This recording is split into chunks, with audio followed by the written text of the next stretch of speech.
This is St. Louis Cardinals baseball. The road trip and the three-game weekend series comes to a close this afternoon. Game number 3, the St. Louis Cardinals and the Cincinnati Reds. Jim Hayes is here. That's Al Raboski. I'm Dan McLaughlin. Yadier Molina back in the lineup. He's played in all 3 games of this series against the Reds. And why not, Al? He's put up tremendous numbers against them. Absolutely. And throughout his career, he's put up good numbers, but nothing like he's done this year with that .429 average, 3 home runs, 13 RBIs. By the way, he's 3 RBIs yesterday. That gives him 100 RBIs in his career against Cincinnati and 57 in this ballpark.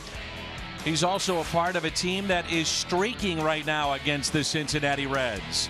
The Cardinals, a 13-game winning streak against Cincinnati. 11 consecutive wins at the Great American Ballpark. 9-0 this year. A big run differential. The last time the Cardinals lost to the Reds, September 13th of 2017. Carlos Martinez is on the mound today. Anthony DeSclafani will go for Cincinnati. Reds and Cardinals coming up on Fox Sports Midwest.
happen, Budweiser will be there. And by Chevrolet, the #1 selling brand in the St. Louis area. Find yours at your Mid-America Chevy dealer. The Cardinals are streaking and trying to make it 10 wins in a row this year against the Reds. Carlos Martinez and the Cardinals coming up.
Trying to keep their record perfect against Cincinnati this year.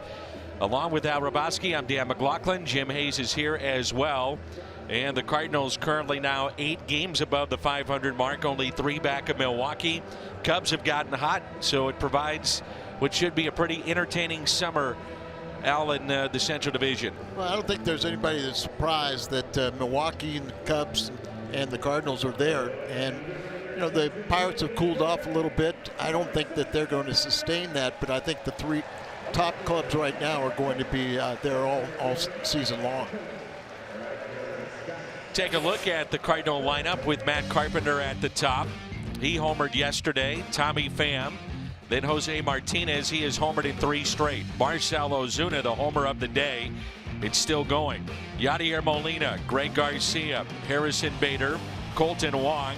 And the pitcher batting ninth for the Cardinals, Carlos Martinez. And what do we know about Anthony DeSclafani? Well, you know, he hasn't pitched for last Tuesday was the first time he's pitched in over a year.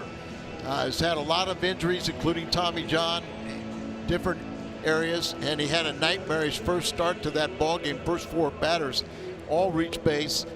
He was down 2-0 before he ever got an out, but he did retire 10 of the last 11 he faced. But you know, when he was healthy, he was a handful. He's pitched well against the Cardinals.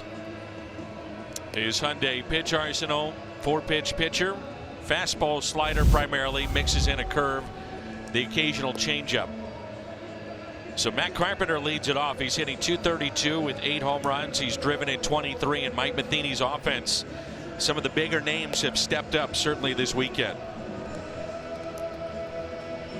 Let's turn to Al's Toyota keys to the game. Well, we need a homer.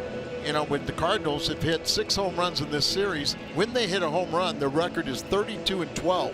When they don't hit a home run, just 3-15. We also want to neutralize Votto. Carlos Martinez has done a great job. Votto, a Hall of Famer in the waiting, is 3 for 22, a 136 average against Carlos.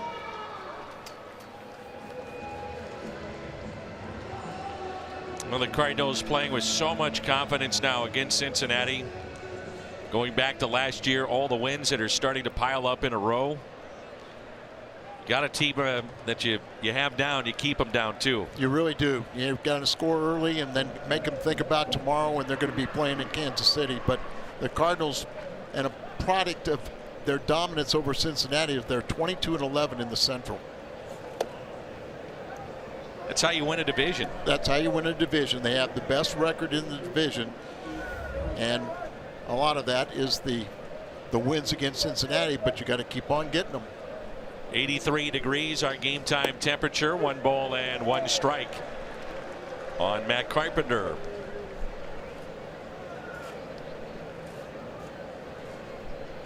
Milwaukee 39-25.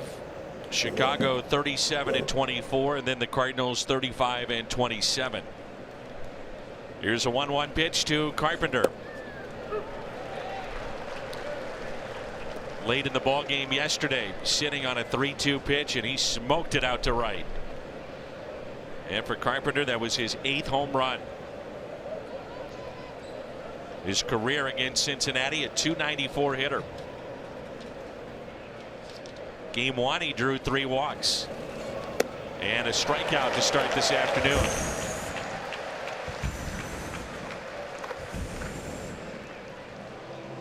Reds defensively around the horn, presented by Dobbs Tire and Auto Centers. Winker, Hamilton, and Schebler in the outfield, so no Duvall.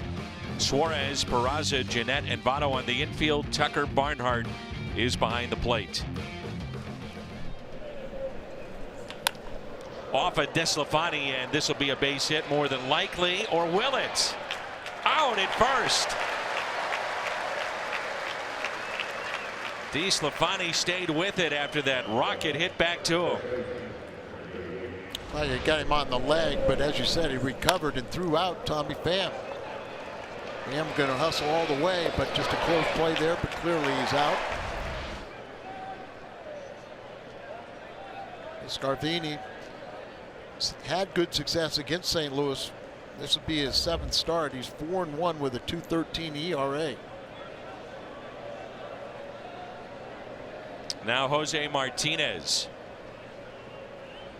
Homered in the first yesterday, and he smokes one into left center. Hamilton racing for it, cuts it off. Martinez thinking 2, and he is safe at second base.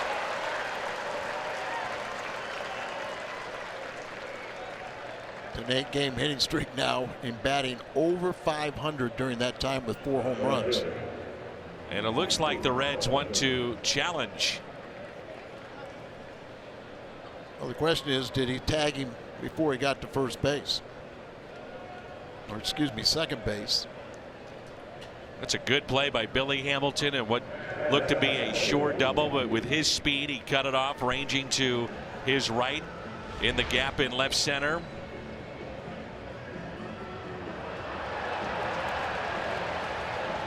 Tough to tell there whether or not the tag was applied. Better look here, maybe. From the umpire's angle, you can see why he called him safe. The crowd here reacting and thinking he's out. And they're right. Just had a different view on the video board here at the ballpark, and Martinez tagged out at second base, trying to extend it to a double, and there's no score.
Came back in a rehab start, just one, then faced Miami, didn't go long 4 innings, and gets the call today.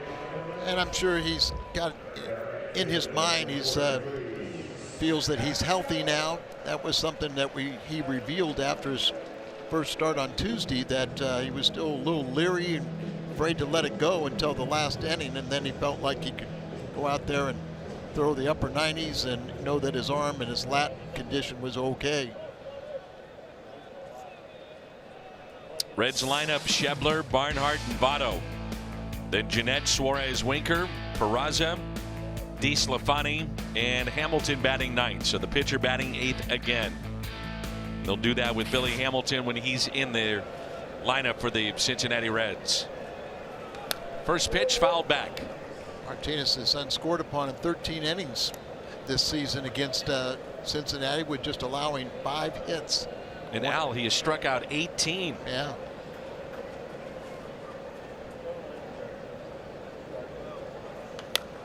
And that's strike 2. We know he can be dominant. This is back on the 15th of April. 7 innings, 2 hits, 11 strikeouts, his season high in that ball game. When he went on the disabled list, he was leading the National League in ERA. 1.62. It's gone up a little bit. 183. Lefties have hit only 176 against him, and right-handers just 213. And it's 2-2. What do you think, if you're Mike Maddox and Mike Matheny, that you watch for early on with Martinez? Well, remember, he always has a little trouble in the first inning, so it's one of the things, but looks like he's going to have hopefully an efficient inning here. I think the one thing is just to make sure he knew that his arm was healthy. You know, I know that was one thing that Mike Maddox worked with him on the side to convince him that, hey, you are healthy, you can let it go, and your arm's going to hold up. It's the only thing a pitcher worries about, or a position player, when they come off the disabled list, are they truly, you know, able to go out at max effort and you hold up. There's Tucker Barnhart. I think too, you probably do catch yourself looking at the gun and the velocity and see where he's at.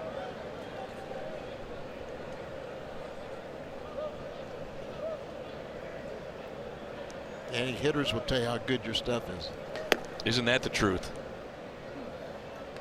We were talking with Chris Welsh before the game, and just sitting down visiting about, you know, pitchers and velocity and max effort from the get-go. Chris, the color analyst, the television side for the Reds, and I was just a fly on the wall listening to you two go back and forth about that. It's interesting how things have changed over the years, but also how in many ways they stay the same too. Sure.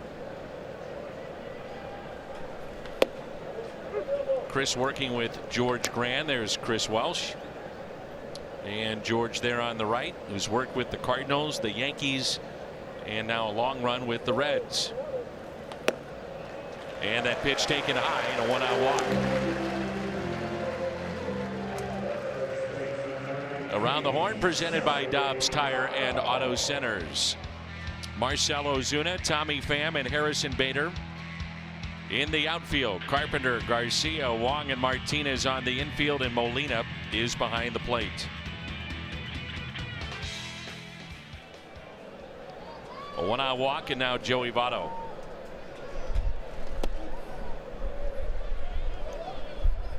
What a tremendous at bat he put together into the ball game against Jordan Hicks yesterday.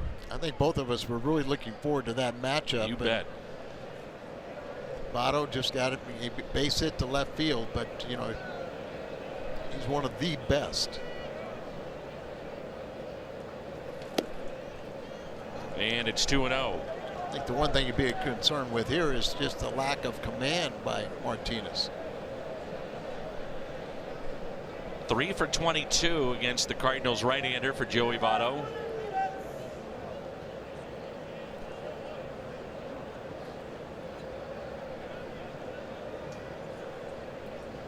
The 2-0. Now 3-0, and The hardest pitch he's thrown thus far has been 94 miles per hour. And really, most of his fastball's been about 92. Which, you know, that's okay. But if you're making quality strikes, hitting your spots with it.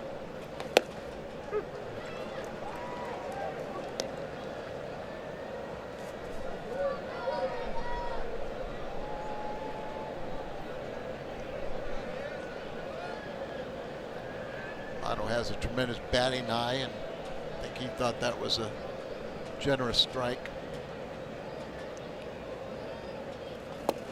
Back-to-back walks.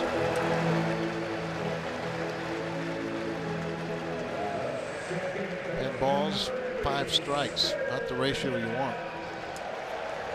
You know, sometimes if you're babying the ball, if you will, or just trying to guide it in there and not let it go free and easy, you'll see a lack of control. Absolutely.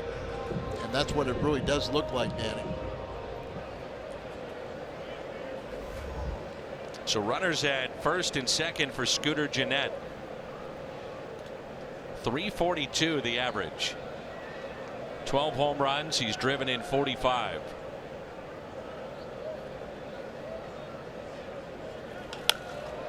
Fly ball into left center.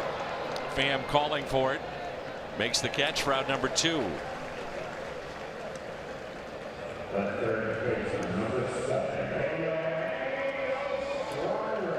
That is something that's changing the game. Back-to-back walks, and Gennett swinging on the first pitch. It sure has. I mean, a lot of guys go up there, and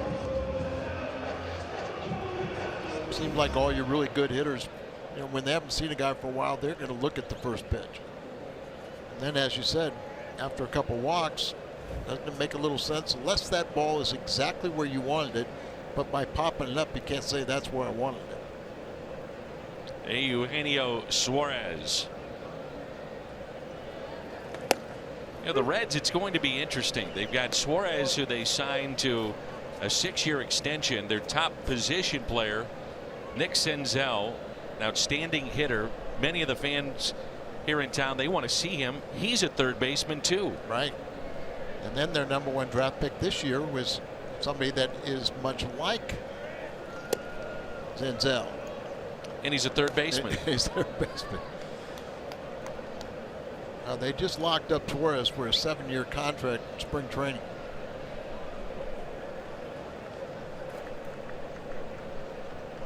One ball, 1 strike. Runners at first and second.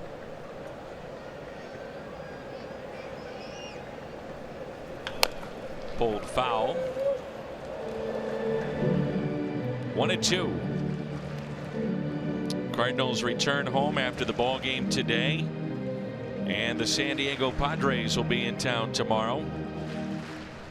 Jack Flaherty and Jordan Lyles will come your way at 6:30. Won the first 2 games here. You must win this game today, and then you have another team that's in the cellar in the West that you have to take advantage of. Interesting to use a mound visit here in the first inning.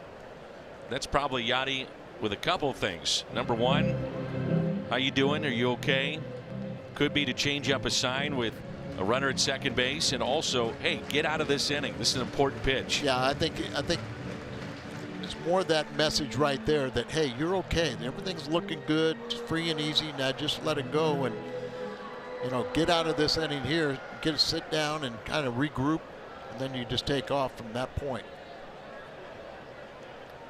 Here's a 1-2 pitch. Martinez to Suarez.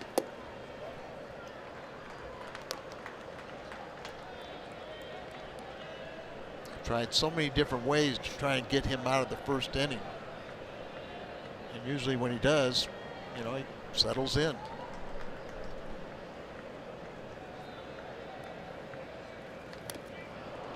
That one caught Yachty.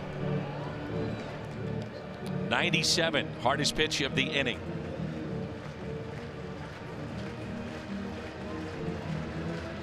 Yadier Molina, we saw him catch extra innings Friday night, day game yesterday, long afternoon, and now gets that foul, unprotected area of the leg. He is one tough dude.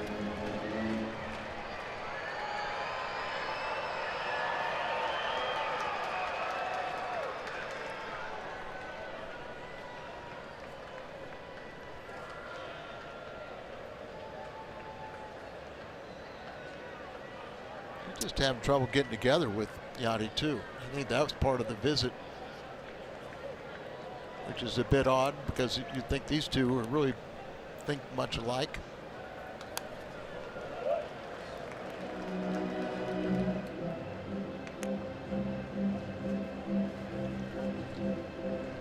Remember when Carlos Martinez arrived on the scene, flamethrower out of the bullpen. You look at that body now, boy, he's gotten big, strong. Yes, really changed. The 2-2 check swing, and he went. A strikeout of Suarez, and Martinez out of the jam. Marcell Ozuna coming up when we come back.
Stats: the Cardinals in 9 games this year against the Reds, they pounded 20 home runs, a high rate.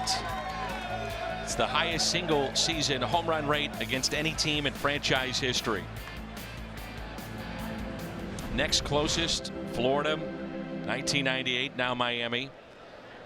99, the Dodgers, then 2000, Houston, 01, Colorado. That would be your steroid era, if you will.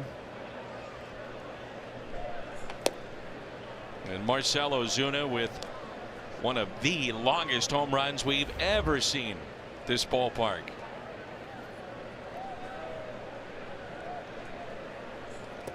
Well, take a look here. It was measured at 435 feet. I'm not so sure. We didn't agree with that, and some of the players did not either. Here's a 2-0 pitch to Marcell Ozuna. It's chopped foul. This is Matt Carpenter on his Twitter feed, what he had to say. Hey, StatCast, if you think Marcell Ozuna's home run yesterday only went 430 feet, I'm here to tell you, might want to recalibrate. Well put. And we agree. The 2-1 pitch. Ozuna, a base hit into left. The second Cardinal hit.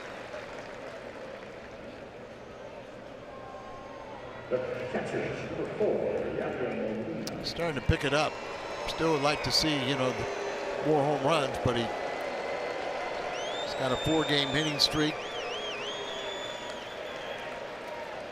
Well, they boo Yachty going all the way back to Brandon Phillips, and the bench is clearing, and that was a good brawl, Al. That was one you appreciated. Yes. But then we showed you the numbers in the open, and that's why they also boo him too. It's been really good. How productive he's been.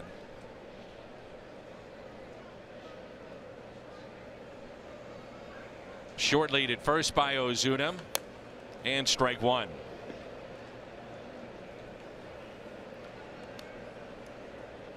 a big hit in the ball game, and the bases clearing double by Yadier Molina took third base on the throw, but this would score 3. Can't hear you. Yeah. Anytime you're a visiting player and you get booed, it's a compliment. I'm sure you had plenty of that in your days in Major League Baseball, being a closer. Well, Dan, I appreciated the standing boo.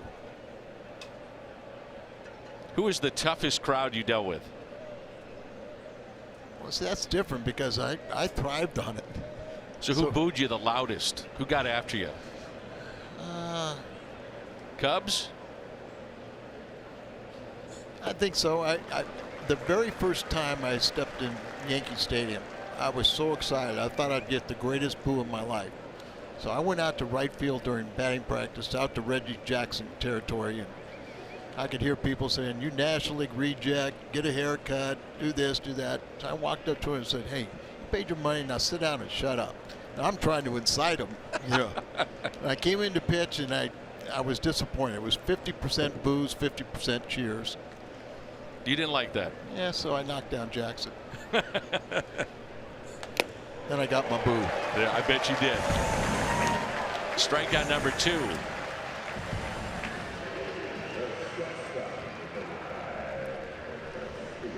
One of the toughest positions in baseball, being a utility man, being ready late in games, whether it be defense, pinch hitting, or on a day like today, getting started shortstop, and Greg Garcia, for the most part, has done a nice job.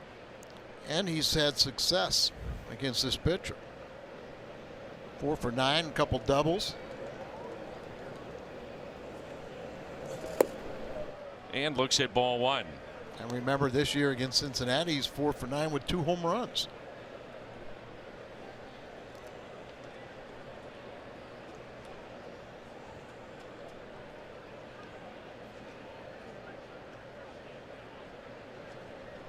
Here's a 1-0. Hit out of play.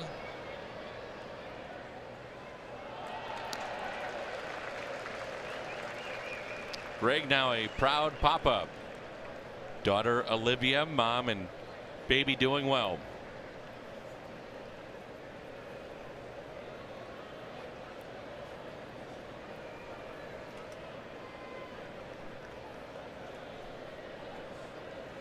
Showing bunt and a strike.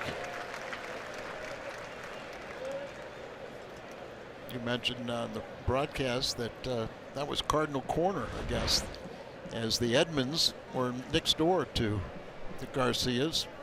In the hospital. Yep. Olivia was born, and then Jim and Megan got the 2 twin boys.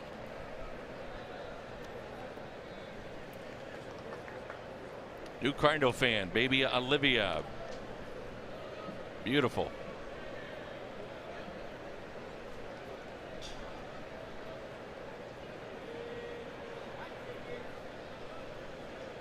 Here's a 1-2. Now you're a father of girls. I'm a father of boys and girls. Just something about those girls, Al. Can't explain it. Yep. And Nikki's pregnant again. Congratulations.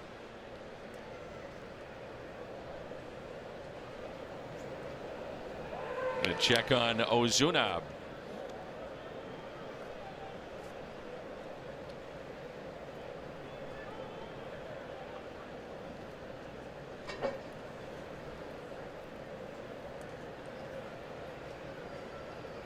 The 2-2 pitch.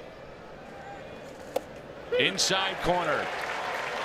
2 pitches, almost the identical spot that Garcia thought were balls.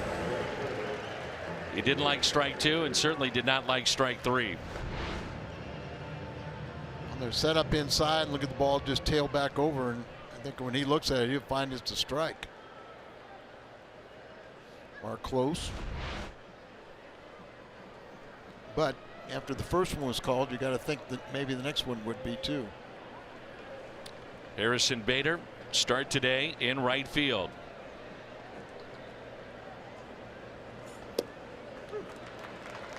That's why we always say when Tom Mee, our esteemed director, will take shots of the crowd. It's not just fathers passing down this great game to their sons, but their daughters as well. I think my daughters follow the Cardinals closer than my sons. They're too busy playing. That's true too. And a souvenir.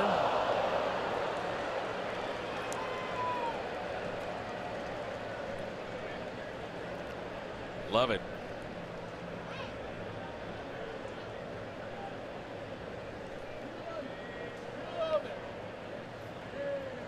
At the Cracker Jack, you got a little soda, probably a hot dog, some ice cream coming, cotton candy, and a day with Dad at the ballpark.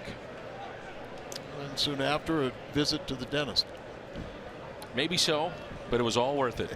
All worth it. As a game, we've got to get kids involved. Make them want to come to the ballpark. So important.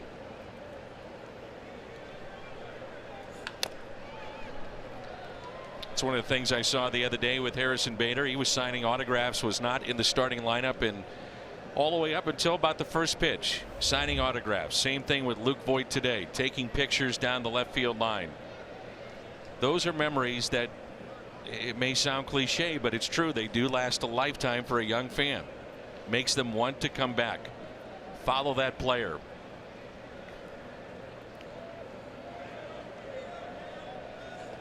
You know, Dan, fans may not understand, but sometimes you have more freedom and more time to sign autographs when you're the visiting player than you do if you're the home team. Home team's got more activities to do, you know, you get access to different aspects, you know, your conditioning and everything, but on the road you don't have those, and so you do have more time to sign. Little chopper hit up the middle and a base hit for Harrison Bader. Third Cardinal hit, second in the inning. It's important for Mike Matheny to give bats to these young players that have been playing every day in the minor leagues, but then they come up here and they're bench players. That they'll respond when they're in the lineup, but they have a tough time trying to do the pinch hitting. Harrison, you know, has a great opportunity to talk to Mabry, who is, you know, primarily that bench player and a premier pinch hitter. Get it down a routine, but in his routine he tries to act like I'm going to be in the starting lineup every day, do everything as a starter, and then I'll adjust when I'm not in the lineup. It was strike to Colton Wong. Off the plate, but goes against Colton.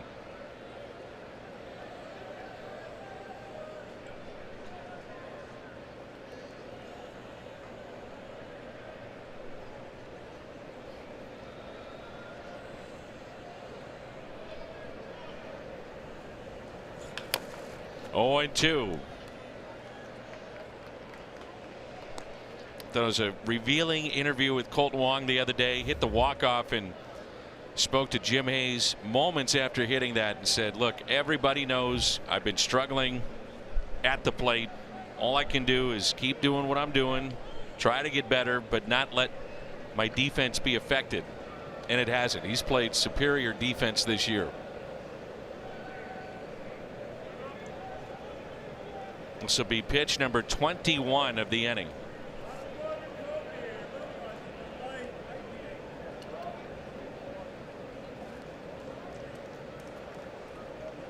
Really slowed. Really slowed down.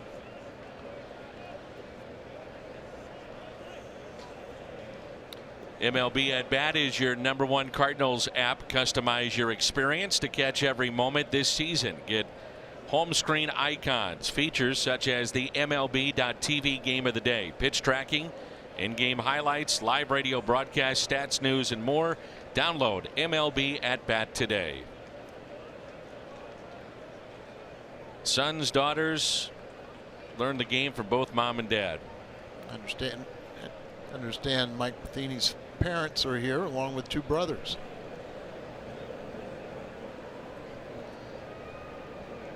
Here's the 0-2. Strike on Greg Garcia, but not to Wong.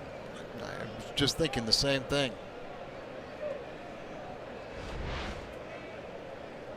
Same type of pitch.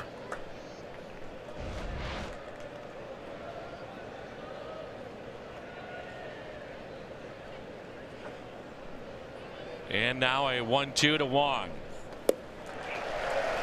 3 strikeouts in the inning, 4 total for DeSclafani. Winker, Peraza, DeSclafani coming up for the Reds.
Dan Jordan Hicks picked up his first career save yesterday, striking out the side in the 9th and giving up just 1 hit. It was Jordan's 3rd straight day of pitching. He told me on the pregame show his arm feels fine. He said, I feel pretty good and I'm excited about that. No problems. I don't want to make a habit of going back to back to back. But if they need me, I'm there. And Dan, they needed Hicks in a big way yesterday. He pitched very, very well. Just talking with some around the ballpark, and they were comparing the fastball of Hicks to Aroldis Chapman, and the Reds saw him obviously an awful lot closing here. They said the difference is what they haven't seen with guys that throw that hard is the body type of Hicks compared to Chapman. You know, Hicks not as tall, right, a bit more stocky, where you see some of those taller pitchers that have a little bit more length in how they go back, and they're able to whip it up there and get to triple digits. And Hicks is so compact in delivery and simple. Yeah. But boy, is he fun to watch. Remember they talked about Aroldis Chapman and the length of his arms. You know, that really could get that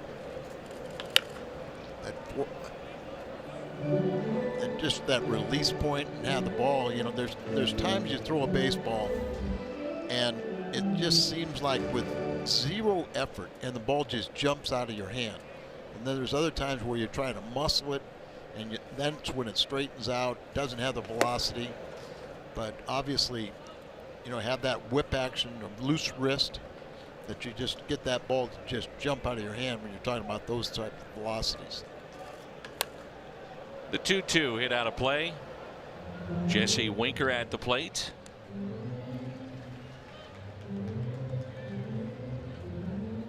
It is fun to watch, though. Anybody that's throwing triple digits.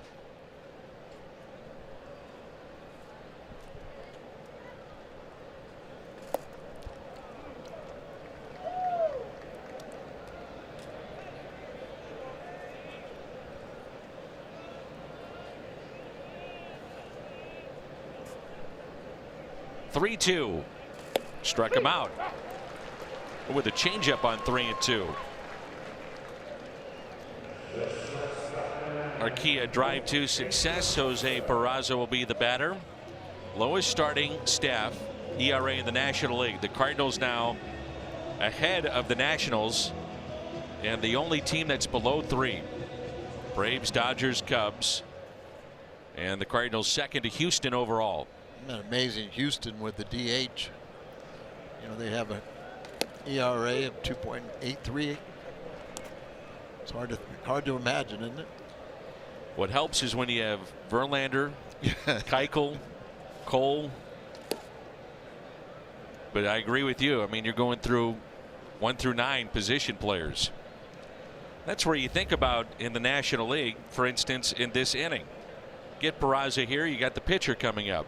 Not that you relax, but gives you a breather. Yeah, I mean, you should be able to dominate the pitcher.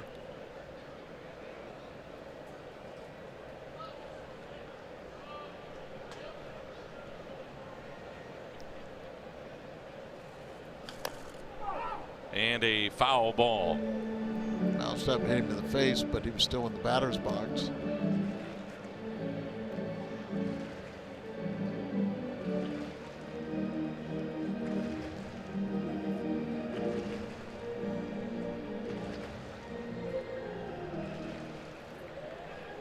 Peraza's seen his average jump from the 220s up to 268 with this hitting streak. And he swings and misses for the strikeout, and that's now 3 in a row for Carlos Martinez. Missouri Lottery Fox Tracks. You can just see he's just much more fluid right now. Carlos has got the confidence now. Sometimes you just get out of that first inning and you sit down and kind of regroup. But I think now you're seeing him a little bit, you know, more quicker pace. Looks like he's a little bit more, you know, like I've got control of this game.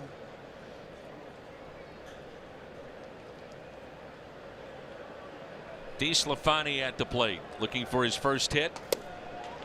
0-2. Cardinals looking ahead to the third. We'll have Martinez, Carpenter, and Pham coming up.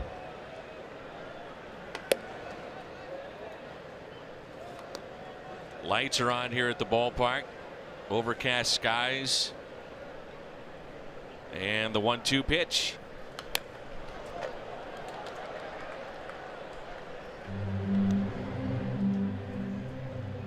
It's enough, Carlos. Put him away now. And he does. Strikes out the side. Here in the home half of the second. We're in Cincinnati and there's no score.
Cancer Center, national leaders in cancer.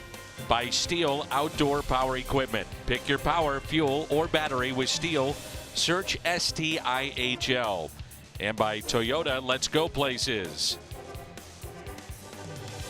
Can't catch a game on television? You can stream games live on your mobile device. Download the Fox Sports Go app, log in, and stream the Cardinals.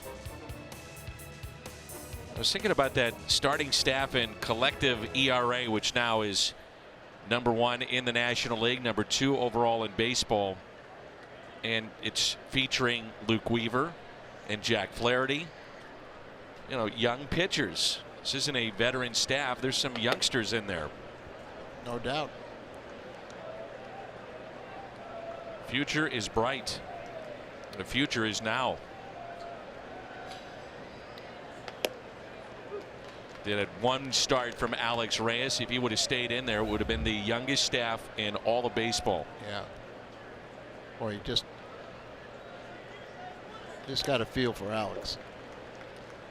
And the Cardinals have some of the youngest players in the game today. Hicks, 21, fourth youngest pitcher in the National League. Flaherty, 22, the sixth youngest. Reyes, 23, if healthy, would have been in the top 20. There's a strikeout, but imagine a 15-year-old playing big league baseball today.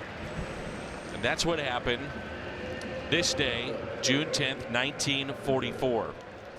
Reds legend Joe Nuxhall made his debut. Youngest player ever to appear in a major league game. He pitched 2/3 of an inning on June 10th, 1944. He was 15 years old, 316 days. And he was called upon for that one game. There were player shortages during World War II. And he would find his way back to the Reds 8 years later. Made the National League All-Star team in 55 and 56. And then a radio broadcaster for the Reds from 1967 through 2004. And you may remember he continued part-time on the radio with Marty Brennaman up until when he passed in 2007. Statue of Joe Nuxhall outside the Great American Ballpark. But can you imagine that, 15 years old and pitching in a major league game? The old lefty. He was fun to be around too, wasn't he? He was great. He and Marty Brennaman brought a lot of colorful dialogue to the Cincinnati Reds. Oh boy. Marty still speaks his own way, mind, huh? Absolutely. 2-1 pitch. Speaking with Marty the other day, he said that he and Joe Nuxhall could go through a 4 or 5 packs for a 9-inning game of cigarettes. And he said he is most proud of anything in his career. So I asked him, I said, what's your best moment? As Carpenter lines it into right. And you got to remember, Marty called the Christian Laettner game in the NCAA tournament, football, obviously baseball, and the Big Red Machine. So he's been behind the mic on a lot of big moments in sports history. He said, I'm most proud of the fact that I quit smoking. And he had developed an issue with his vocal cords in his throat, went to a doctor, and the doctor said, before we do any kind of medical procedure, go see a hypnotist. And it worked. And he's never had a cigarette since. Here's Tommy Pham. And I had a friend of mine that he and his wife went to Chicago for a hypnotist for stop smoking. And he said it was amazing, unbelievable what this hypnotist did and everything. And I said, Alan, you don't smoke. He goes, no, but I never will now. You know, and you go, well, what about your wife? Oh, she's still smoking. So it works for some and not others. Yeah, but he didn't smoke. But he wanted to go to the hypnotist. Well, maybe he had something else going on.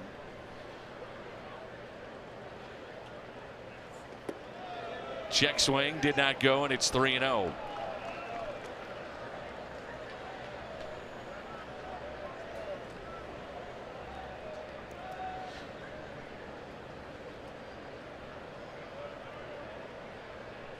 Let's see if Tommy is swinging away here. Inside, and he draws a walk. So after the strikeout of Martinez, a single and now a walk. June 29th, 30,000 fans 16 and older get a fashion boost. They'll take home a one-of-a-kind Cardinals all over print shirt courtesy of Shane Company. Tickets June 29th. Braves in town at cardinals.com/promotions. The Braves are 10 games above the 500 mark and tied with Washington in the National League East.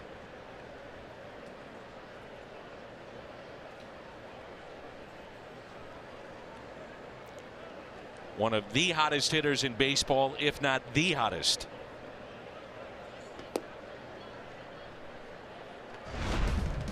This series, Jose Martinez, home run to right. A 2-home run game. That one a 3-run shot, and then yesterday into right center.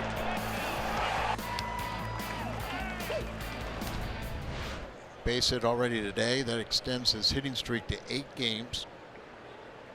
13 for 25 with 4 home runs.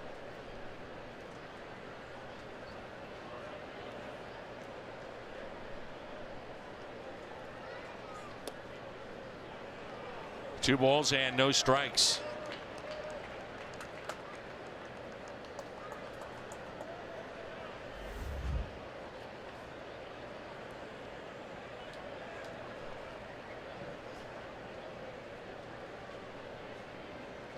Martinez, a base hit at left center, first time up. Tried to extend it to a double, was thrown out by Billy Hamilton.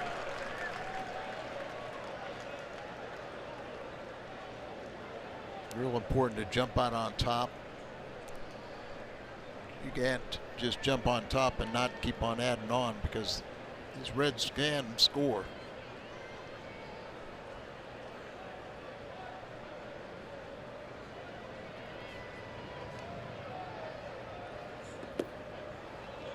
What a chance here. 3 balls, 1 strike.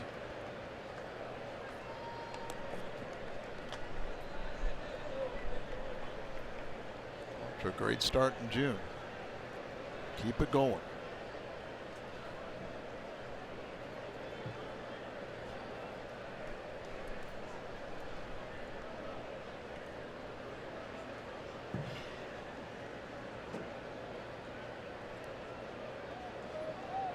The 3-1 pitch to Jose Martinez.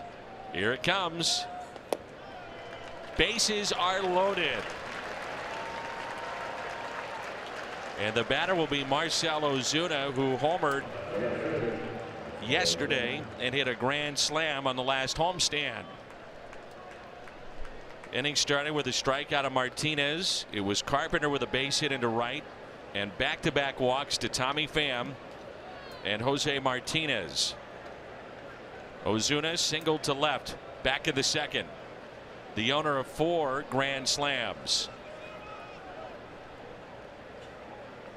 What an opportunity here for St. Louis.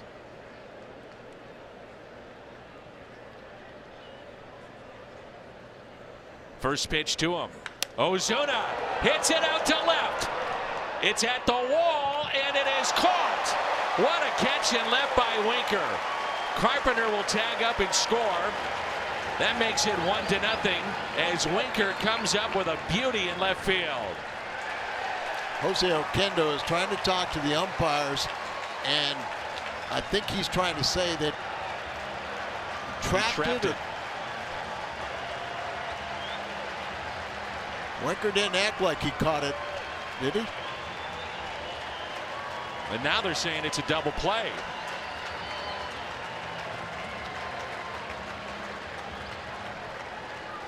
Well, if he caught it, you know, the runners all.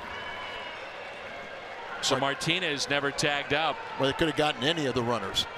None of them tagged up.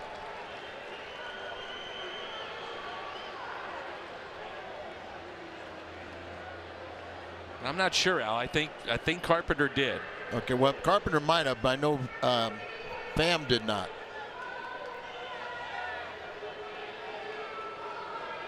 Now the run would count. if he tagged him at the base. Let's see here.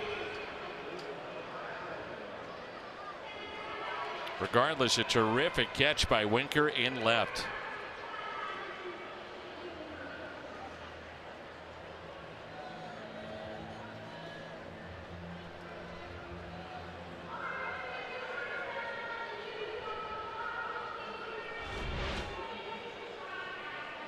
Here's the catch.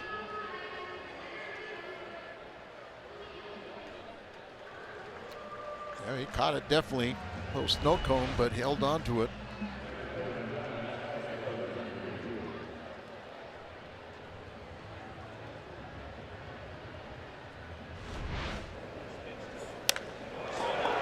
So here's the entire play.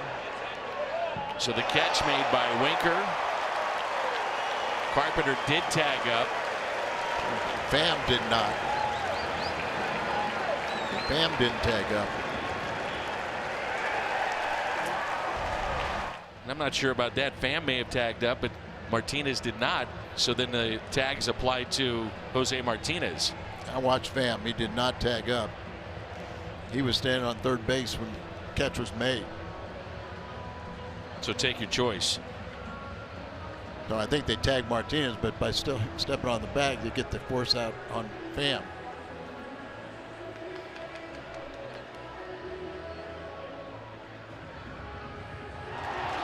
Wow, no catch is the call. Well, we're going to get an argument now, aren't we?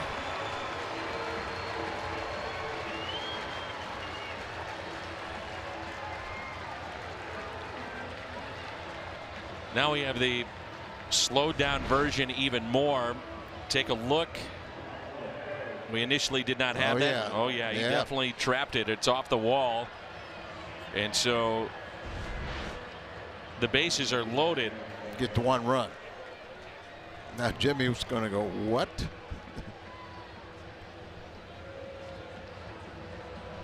But see, everyone was standing at base, so they all advance one base. And the Cardinals get one run and still have the bases loaded. My question would be, though, could the umpire at his discretion say that another run would score on that play? I think that you don't do that because Pham just never, he went straight to third base and never tried to advance. If he would have been coming across, like you said, then you may have that discretion where he could have given the second run.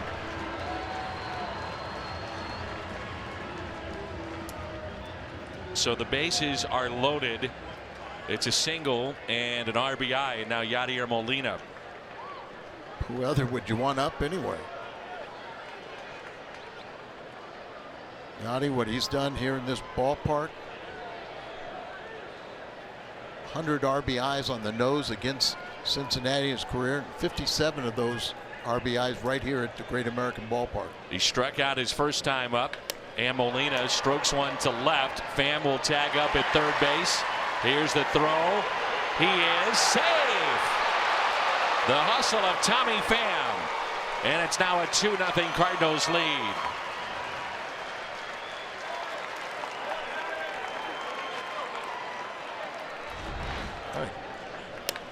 This is really a good throw right here by Winker. Had all his momentum coming forward, throws it all the way there.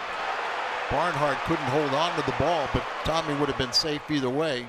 Got to give him a lane. He does so, and you see the legs get in there.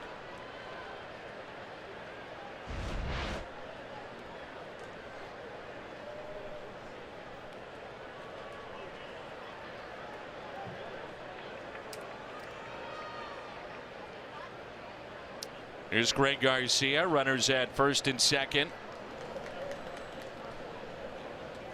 And a 2-0 Cardinals lead. That's fouled back. Greg struck out on a couple of pitches that he didn't like that were called strikes on the inside corner. First time up. Just little sinkers that look like they're inside, then they break over the plate.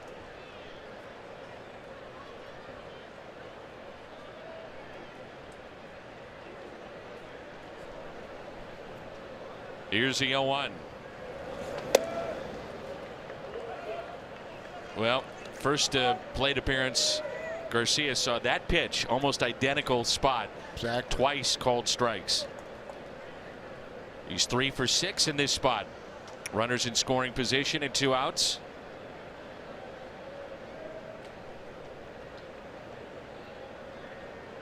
And the 1-1.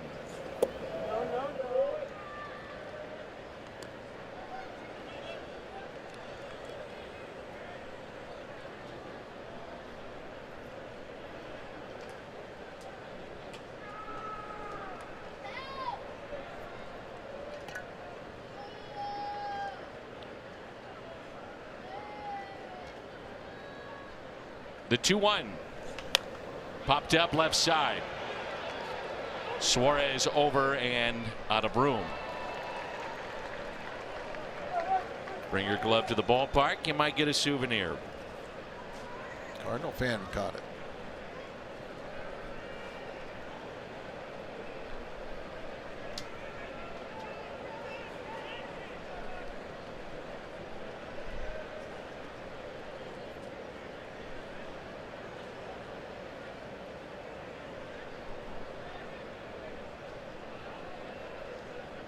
The 2-2. Fly ball lifted out to shallow left. Winker will make the catch. And what a catch by Jose Oquendo. Right away he noticed that this was off the wall and it kept the inning alive for St. Louis, and they pick up 2.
Third.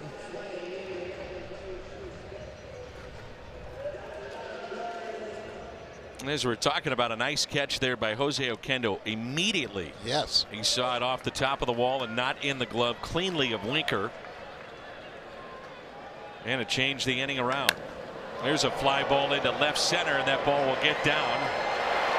Billy Hamilton off to the races. On his way to third, and in there safely.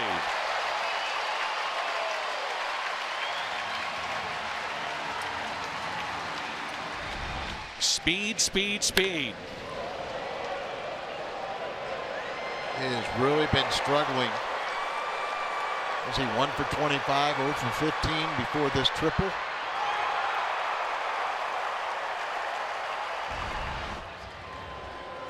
Even talked about with the media here in Cincinnati before our first pitch of maybe ditching being a switch hitter and only hit from the left side of the plate. They've had conversations about that. He said he's getting close potentially to doing that, but not quite there yet. The switch hitter, he's 167 from the right side and 201 from the left. Here's Scott Schebler. That'll score a run. Backing up to make the play, Colton Wong. Hamilton scores, and it's 2-1. It's the first run they've scored against Carlos in 15 innings. Well, they got their one, now shut them out.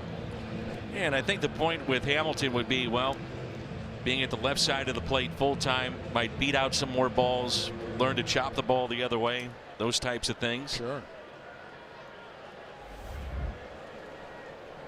Here's Tucker Barnhart. Walked his first time up.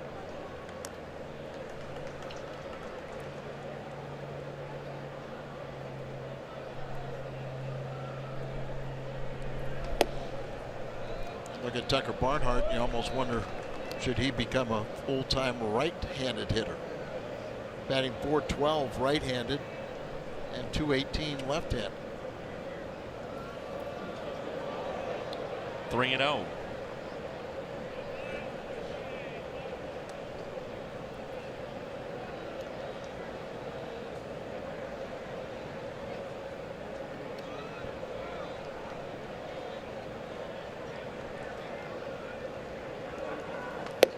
And there's a strike.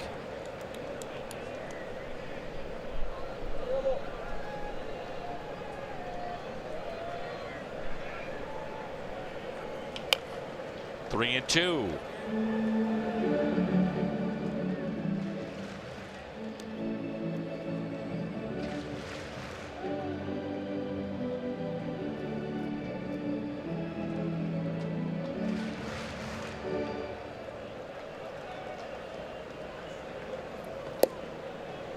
And he missed, and Carlos thought he had strike three. As he spins away from home plate umpire Jerry Davis. Boy, he's not happy one bit.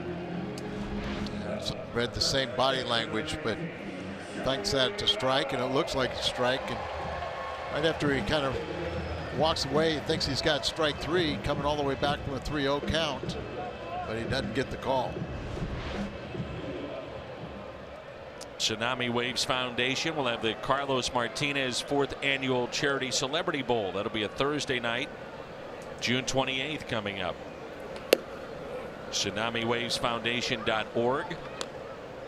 Will be at Bolero in St. Peters, Missouri.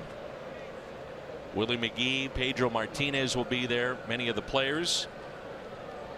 Carlos has done some wonderful things through his foundation. And for fans that maybe don't know, that's why he is wearing the pink glove, to honor a friend, Camille, that he literally has helped save her life. Flew her back from the Dominican, got her to the hospital in St. Louis. Cancer center, and she had leukemia, and she in Dominican, they just couldn't do anything for her, and through his foundation they got Camille to St. Louis and got her in a good situation, and that's why he wears that pink glove, just to remind everyone and Camille herself. Inside Devato, and now back-to-back walks. He did this back in the first inning. And Molina try to slow him down a bit. It's been a pretty tight strike zone on both sides. There's been 9 strikeouts in this game, but as you're also saying, 4 walks, 6 walks in this game between both sides. 9 strikeouts for both sides. So times it's been a pitcher's strike zone, and other times it's been hitters. Talking with George Grand before the game, and George has been in baseball 50 years. And I said, if you could change something in the game, what would you do? And he said, and I agree with him, and I've been saying it too, you make the strike zone bigger. You'll find that hitters will adjust. They'll be more aggressive. Something to consider to get the pace of play going, more activity, more action in the game. No doubt. Hitters will adjust to the strike zone, but you're talking about younger people. You want to see action. So I mean, I think you really may not understand it, but by calling a bigger strike zone, I think you would see more action because it'd be more.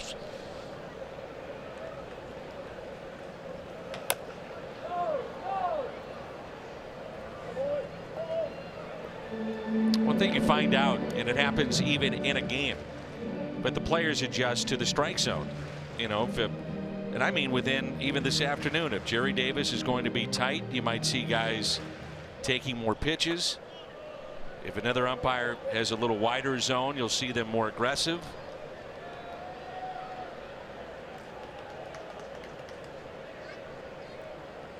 Here's a 1-1 pitch.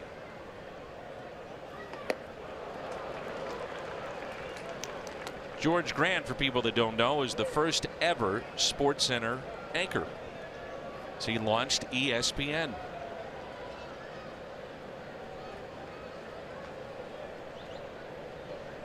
He played baseball at USC. Rod Dato, legendary coach there, called over Vin Scully and said, this guy, meaning George, wants to be a broadcaster. So he spent 4 years at USC working for Vin Scully. Now that's an education. That's an education. And of course, I had a chance to work with George in St. Louis, and what a fine gentleman. Truly, you've never heard anybody say a bad word about George Grant. For 30 years, he was the MC of the Baseball Hall of Fame. Here's a 1-2. Late swing by Jeanette. He was fooled by the pitch, and it's another strikeout for Martinez. That's 5 today. Like you said, kind of fooled, and then he just tried to get a little piece of it. Try and keep the bat alive. How many times have you been to the Hall of Fame? I've only been there one time. That's when Ozzie was inducted. I want to get there. I haven't been there yet. Oh, you got to go. And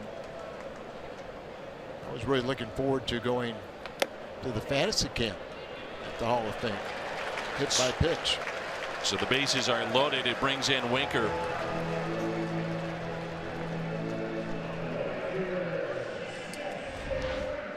I think it may have gotten him on the jersey. Yep, just a bit. A couple of walks and now a hit batter.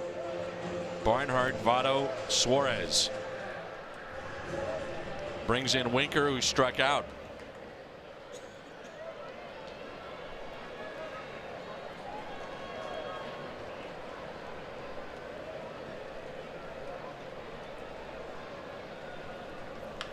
And a little chopper that's hit to second. One flips to Garcia's college teammate. 2-1 St. Louis.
We're under 60 days now. Belle Reve will be the host. Only way to get your tickets, PGAchampionship.com. PGAchampionship.com. Folks at Belle Reve have done a remarkable job getting that ready to showcase one of the best golf courses and clubs in the world, and all the golf community will be watching what happens at Belle Reve coming up in August.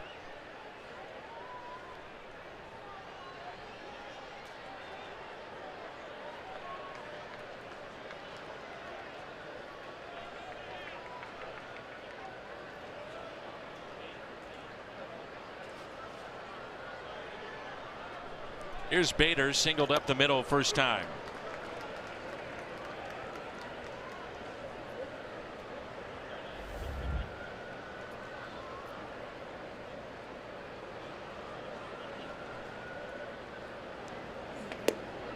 I'm sure there's some fans that say, now wait a minute, smaller strike zone, and yet you're talking about opening up the strike zone. And with a smaller strike zone like today, strikeouts are up. Part of the problem is, though, hitters go into deeper counts, and they're taking strikes and not aggressive early in a count where they might not be with a smaller strike zone. If it's bigger, you're swinging the bat. Swinging the bat.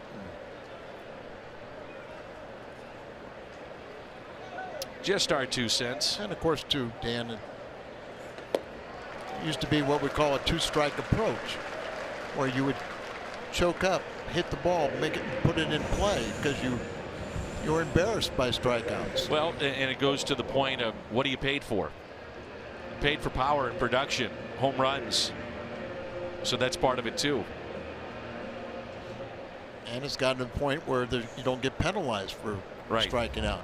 In the 50s, there were guys that hit 50 home runs, but they'd strike out 100+ times. They'd stay in the minor leagues. So I think you get the point. There's a combination of things going on here, but it's not all going to be settled with one change, but multiple changes more than likely. Out to center, and Wong is 0 for 2. Donate blood with the Cardinals, Fox Sports Midwest, and the American Red Cross, June 12th, 13th, and 14th. Everyone who attempts to donate gets a special Cardinals t-shirt while supplies last. To make an appointment to donate, use the blood donor app and visit redcrossblood.org. Enter sponsor code CARDS.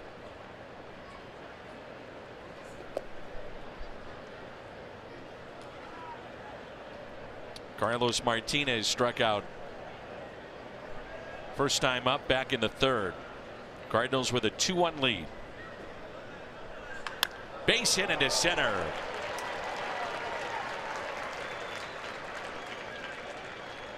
Oh, was one of the better hitting pitchers last year, and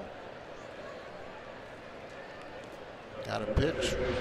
Try to take it right back up the middle, and he does.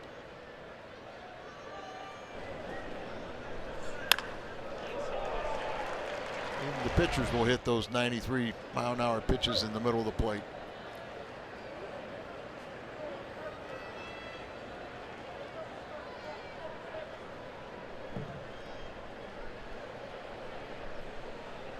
Shift on here for Carpenter. One of the things I'm sure that both managers have to keep in mind, and you never know how it will play out, but there is rain in the forecast, and you may see that rain come and have a long delay. So your starters then would be more than likely out of the game, and got to think about who could be a long man to give you innings and how your bullpen would shake out for the remainder of the game, depending if and when you have a delay. You think about a manager, man, he's got so many things on his mind, but that's something you do have to think about. You know, Dan, as a player, I was really worried about my pitchers. You think you're worried about everything, but I'd be worried about the pitching staff, and in particular the relievers. Then I got into broadcasting, and now you're looking at, like you say, chess pieces. That's driven into right center. Hamilton can't come up with it. Martinez hustling all the way. He's being waved in. Throw to the plate and out.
Played. He was tagged on his side or his thigh.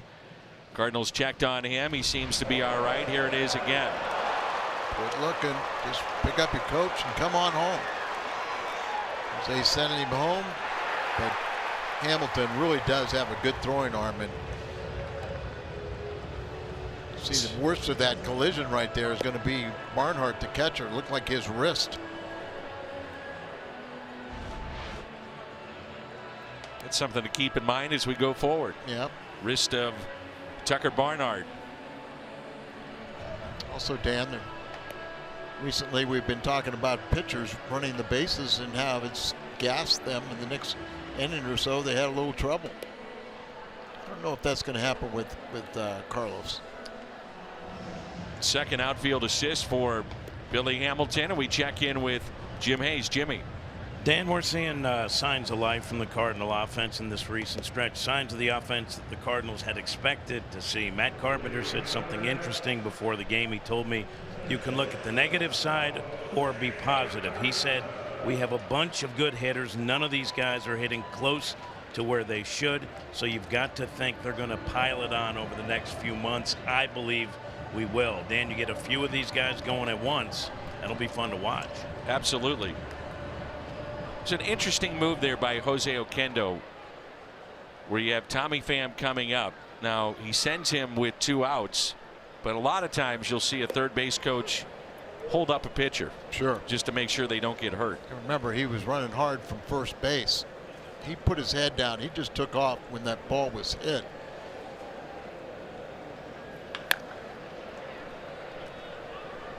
Garcia makes the play. Peraza retired.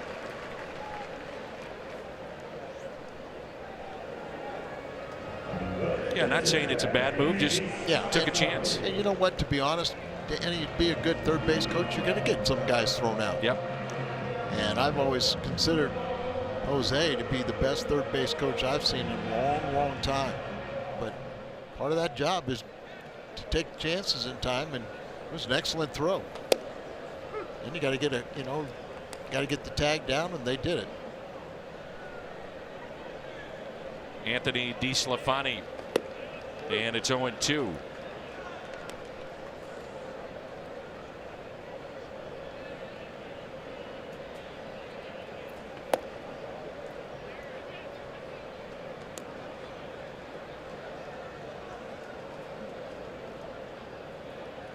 Martinez has struck out 5 on the day. Lined into right, Bader over, and he makes the catch.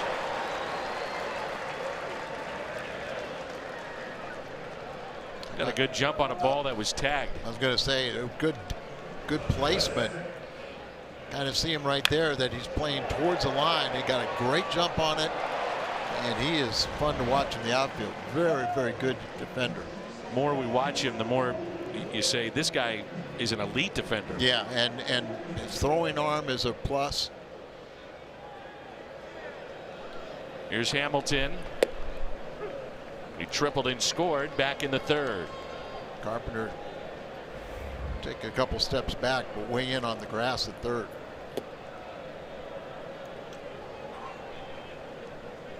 Well, the pace is picked up here for Carlos Martinez. Only 7 pitches in the inning. Here's a 1-1. Nasty. It's one of his best pitches of the day. Absolutely.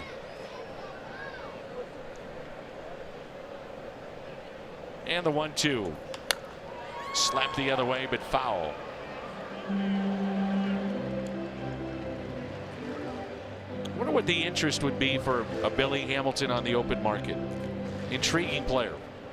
It is, if you just get him to make contact. Put the ball in play, and then you'll take your chances with his great speed.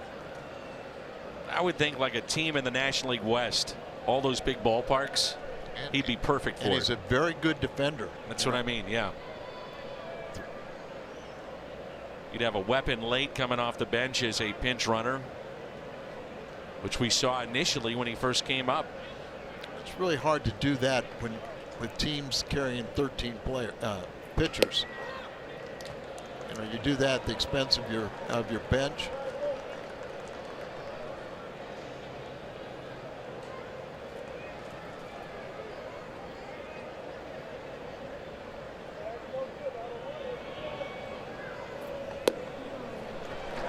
That's the one thing you can't do is walk it. It's 5 walks. He had 5 walks in his start on Tuesday, but that was just 4 innings. If he could just get on base a little bit more. 3rd worst on base percentage, but the steals the most since he broke in. 253. That's 10 steals this year, being caught 3 times.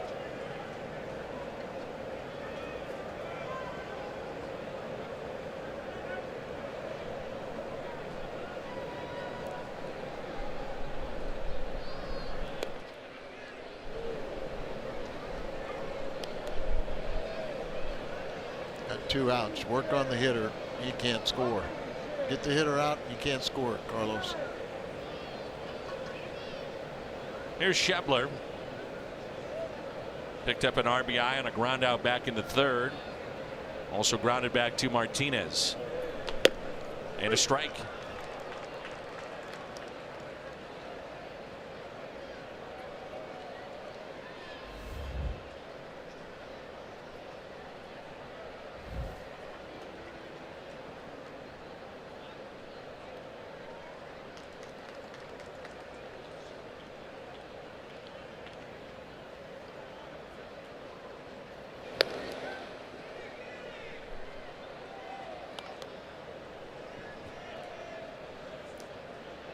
Schebler has always hit the Cardinals well.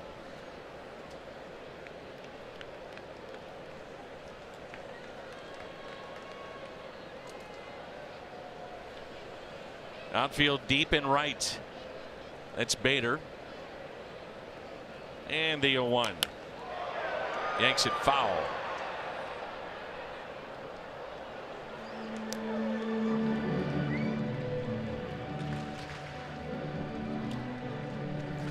See the numbers against Cardinals.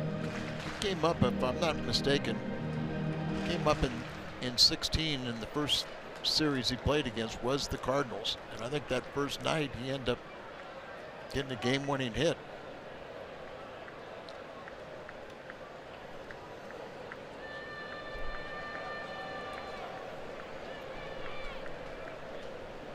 Here's the 0-2 pitch. Martinez to Schebler. Taken high.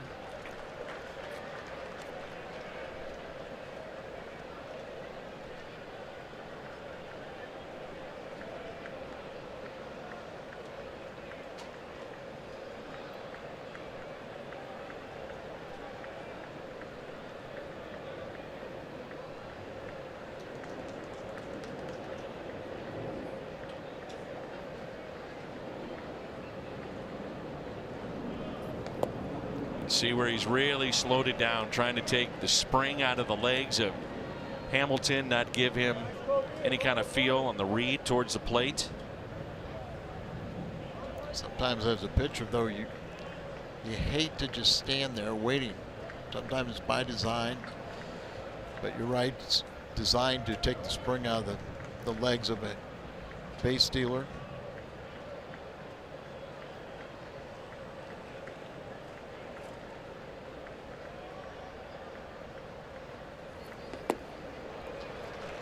Worrying so much about Hamilton at first base, they're concentrating on getting the hitter out.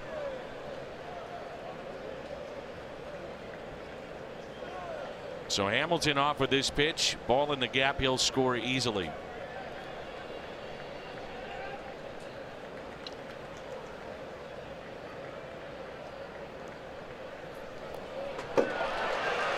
That's to the backstop. Hamilton to third and safe.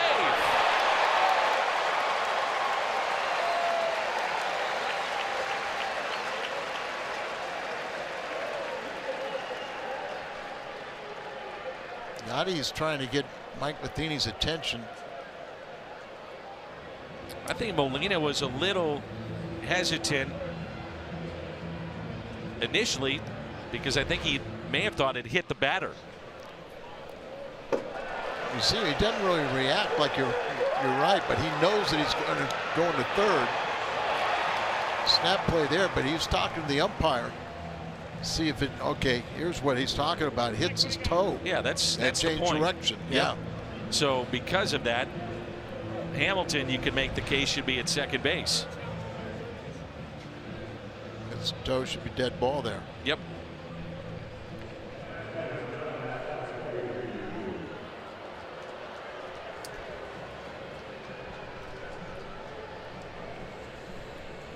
So you don't even worry about whether or not he was safe or out at third. It's right, a dead ball prior to him getting there.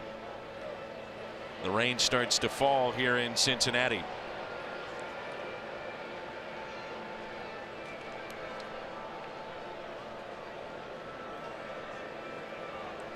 Shouldn't take too long. Yeah, the board, they're showing the play at third base where it looks like he may be out there too.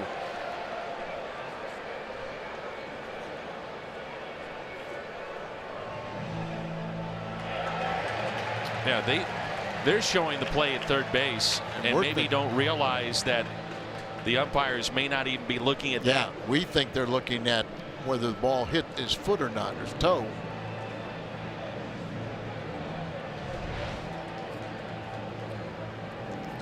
Watch the ball change direction after it hits the toe. That's a reason. Shows you right there. Well, that's what made me think that why Yadi was right.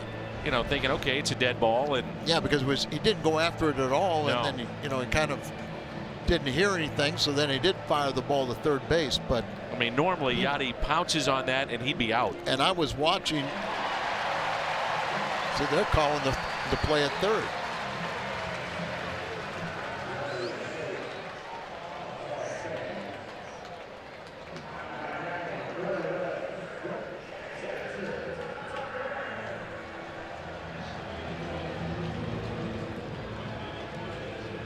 Well, I know I was watching Yadi immediately went to and was yelling at Mike Matheny.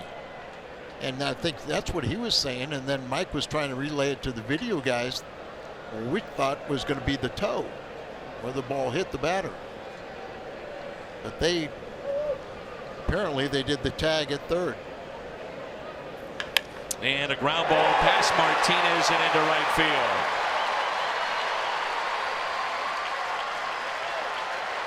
And the game is tied at 2. The wrist seems to be just fine for Tucker Barnhart.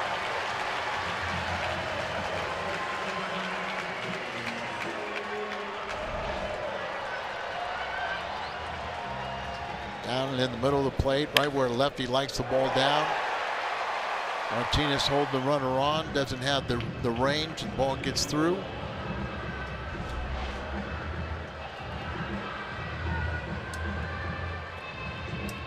I thought with 2 outs, Carlos spent way too much time worrying about Billy Hamilton. Go after the hitter. Even if he stole second and third base, if you get the hitter out, you still have the lead. He walked him. It was his 6th walk. And I thought he had strike 3 on Billy Hamilton too.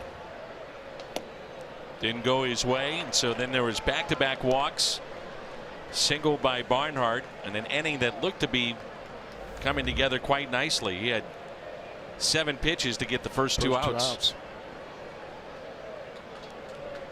So runners at the corners, and now Joey Votto, a pair of walks for him.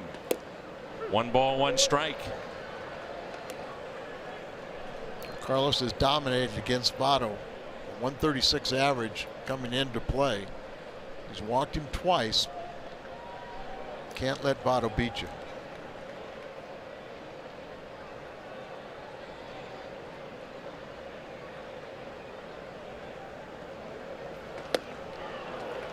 You know, the umpires, when they get the challenge from a dugout, can only challenge the play that is asked by the dugout. And so Mike Matheny asked for the play at third, and my guess would be he did not ask for the hit batter.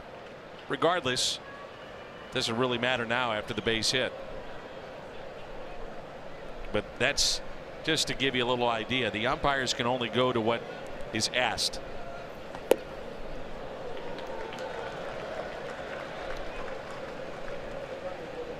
And if they would overturn that, the inning would have been over at third. Otherwise, it would be 1st and 3rd, or 1st and 2nd.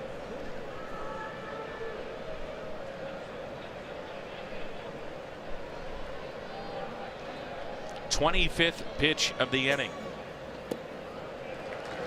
3-2.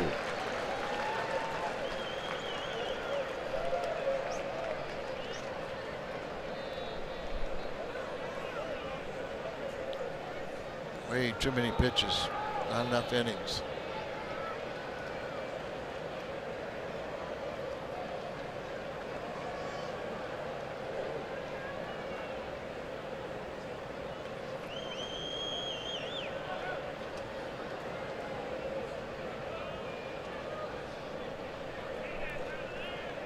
(3-2).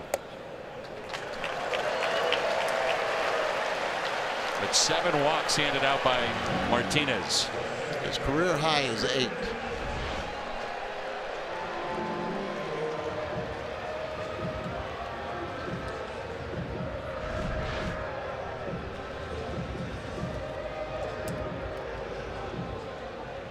Well, this becomes a huge at bat in this game. Bases loaded and Scooter Gennett at the plate. 3 walks for Joey Votto. Mike Myers starts to throw in the Cardinals' pen. Gennett has flied to center and also struck out.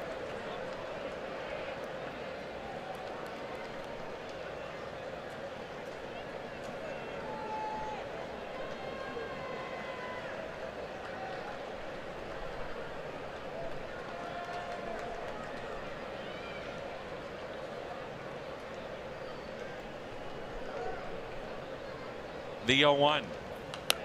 Now 0-2. Well, it's been a tough day for Carlos Martinez, but he needs to come up with a pitch here. He really does. Ahead in the count.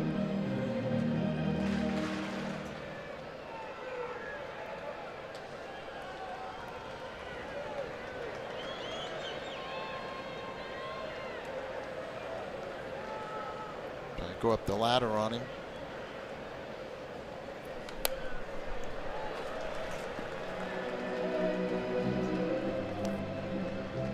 Well, quick pitch that time by Martinez. 0-2, the count, bases loaded. Here was the previous pitch, gets the sign.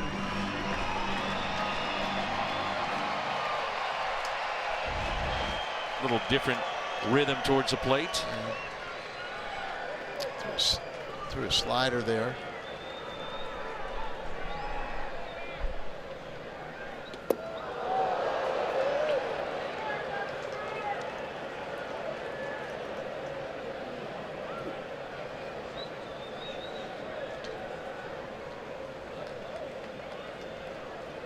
Used to see Martinez when he first came up, very animated, show a lot of emotion. Now it's almost like he's back down too much.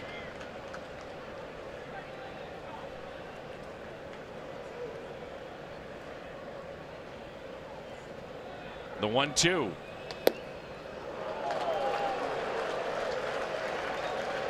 Again, he thinks he has the strikeout.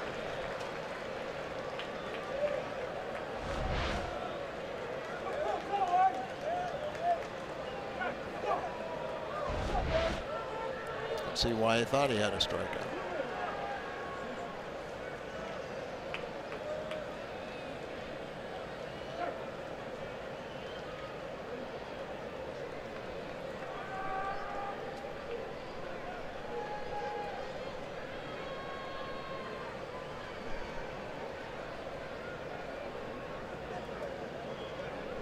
The 2-2. Pass Martinez and into right. 2 runs will score.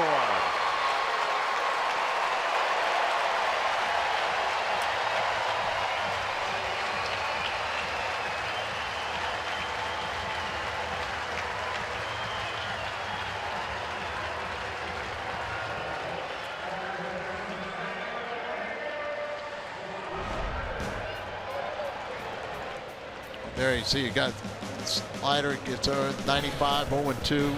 Misses with the slider, fouls it off there. And one right at his feet, 92 fastball. There another fastball up and away, doesn't get the call. And then the slider in the middle of the plate and just pulls it. And 2 more runners come in.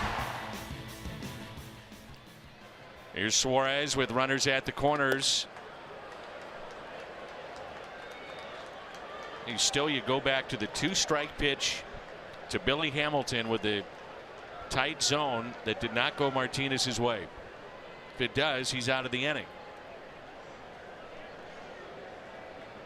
0-1 pitch. 1 ball, 1 strike. You got to think one way or another, this is his final inning of work today.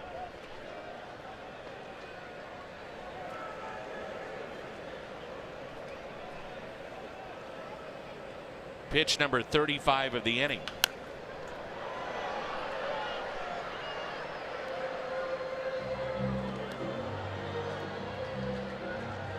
Said Dan, he ran the bases, but he got the first 2 outs of 7 pitches. And there's been 3 walks and 2 base hits.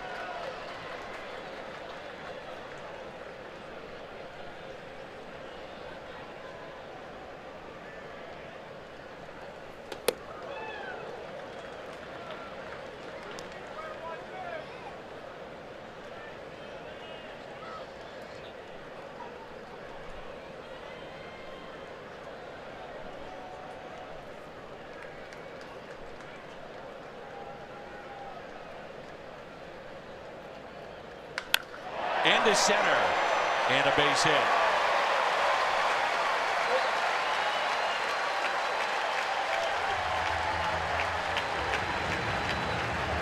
This is woulda, coulda, shoulda stuff, but if they would have had a dead ball, there would have been runners at first and second. Just thinking out loud here, instead of first and third. That's that base hit into center moments ago, and the ground ball that was hit by Barnhart into right. Jose Martinez is not holding a runner on. Right.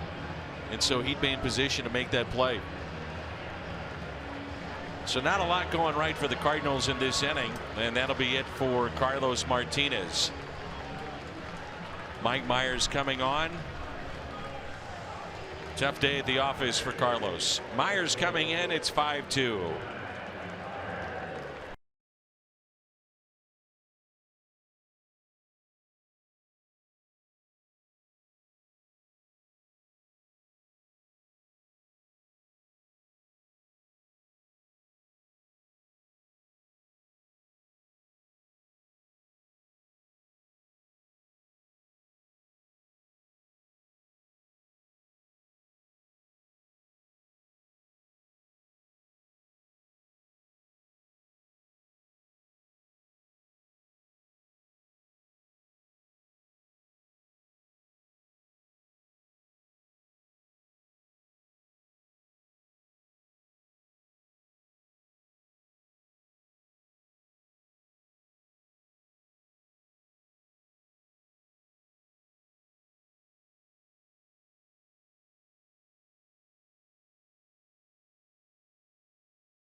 Frustrated with the strike zone. Mike Matheny had words with Jerry Davis as well. It's been a tight zone and at times inconsistent. All you ask for is consistency. And Jesse Winker with runners at first and second. A Chevy call to the pen. The Cardinals trying to get some length out of Mike Myers here today. But the 2-strike pitch called a ball on Hamilton looked to be a strike, and if it was, Martinez is out of the inning.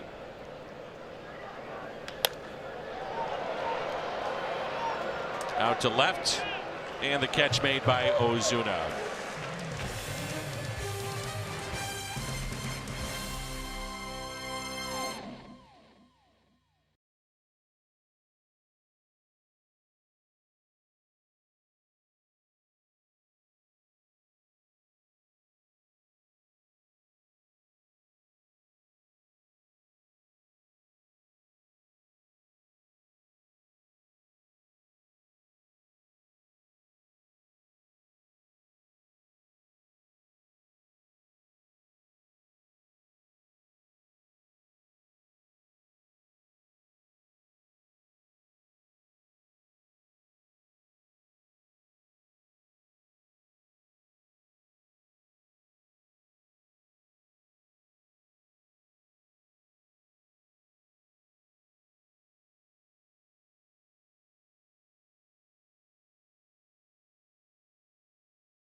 Coming to Fox and FS1 with every match live and over 300 hours of coverage. The world's biggest sporting event just 4 days away, only on Fox and FS1.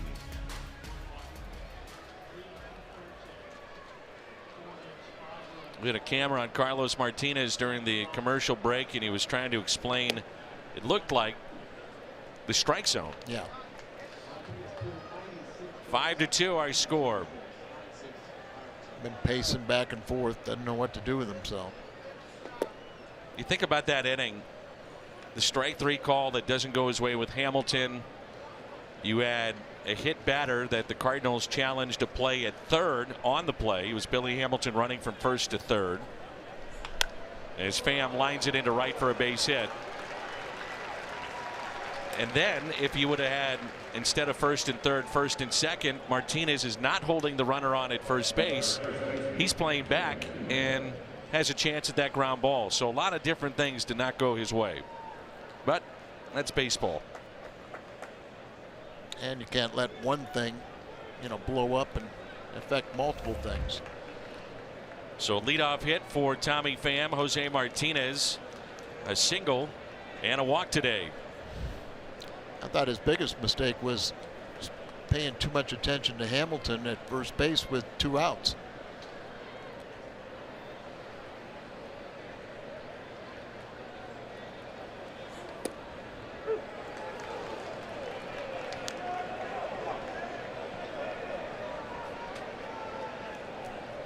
Jerry Davis hearing it from the Cardinals dugout.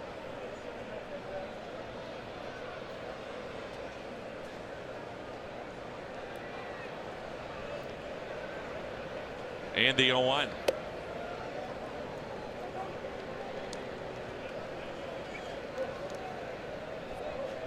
Two pitches ago, Yadier Molina was screaming from the dugout.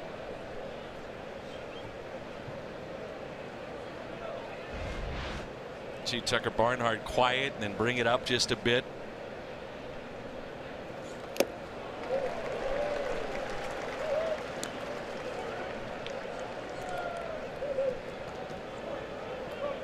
Art of framing.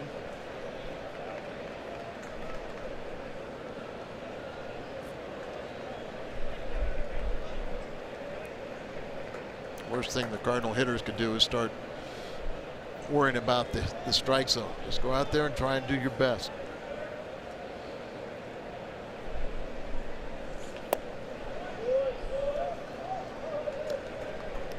Two and two.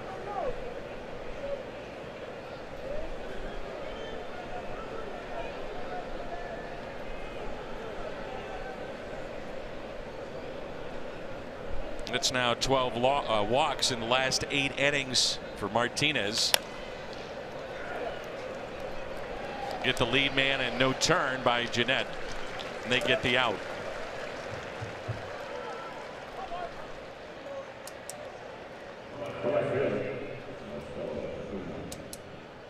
Brings in Ozuna. Couple of singles today, and he's driven in a run.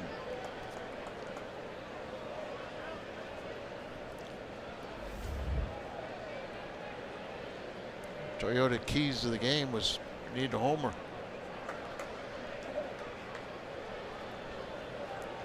There's a lot of game left, and the Cardinals got a lot of offensive weapons going. Ozuna with a fly ball into right. 2 outs.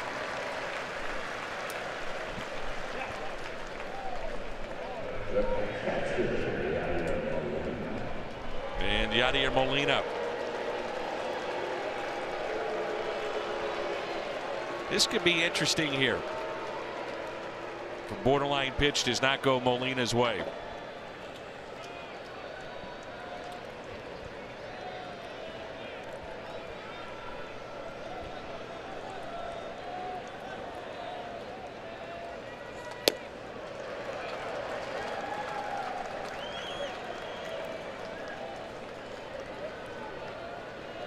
He struck out, and a sac fly and an RBI.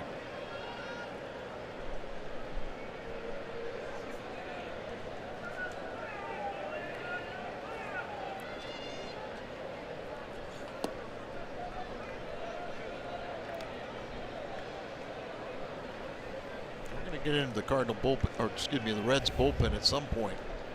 The sooner you get in there, the better chance you got.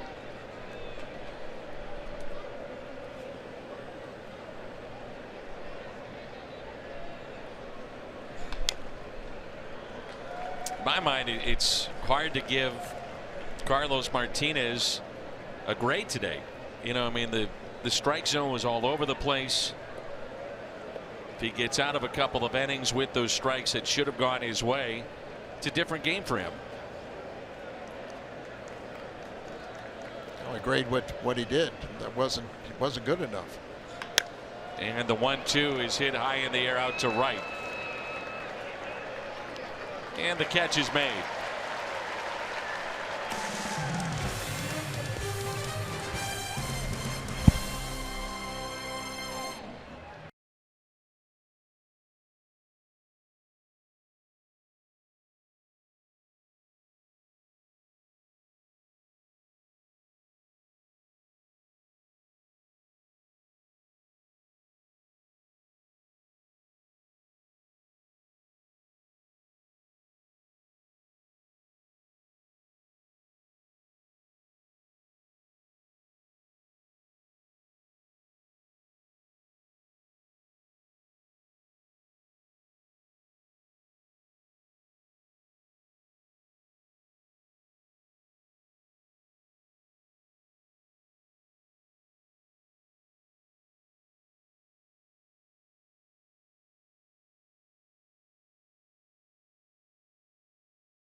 Thought I picked up that hit a batter, but not ruled that way. So Hamilton takes third. They review that play at third. So first and third.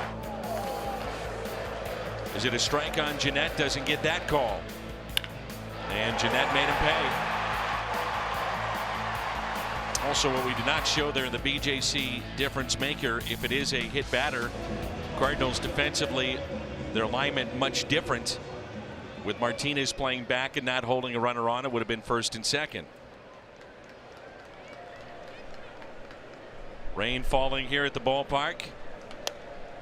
And here's Jose Peraza. Reds hit 9 to the plate back in the 4th inning.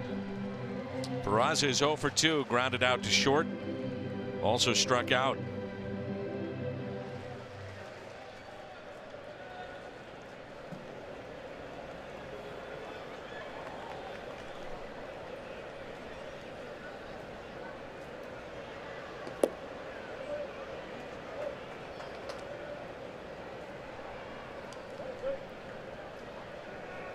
The last 2 games has come in with 2 outs and got the final out with the first batter he faced.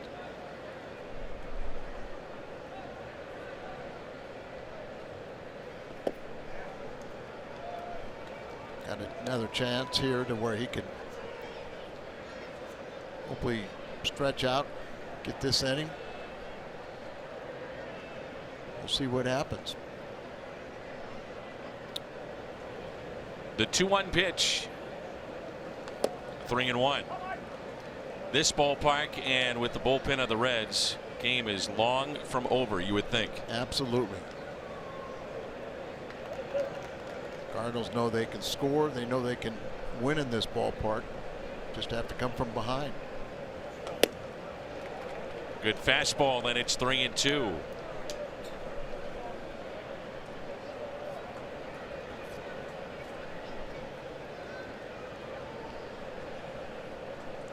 And one of the things the Cardinals are probably wondering, would, in hindsight being 2020, would another rehab start suited Carlos Martinez with the amount of walks that he's had. Yeah, I mean, I agree with you. You know, remember when he had one, he went like 4 innings in that one. And then obviously he wasn't comfortable.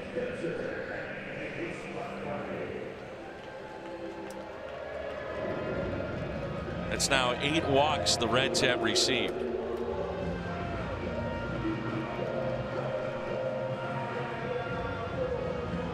They had a game in last homestand where the Cardinals pitchers walked 9. It's hard to win when you're doing that. Yeah.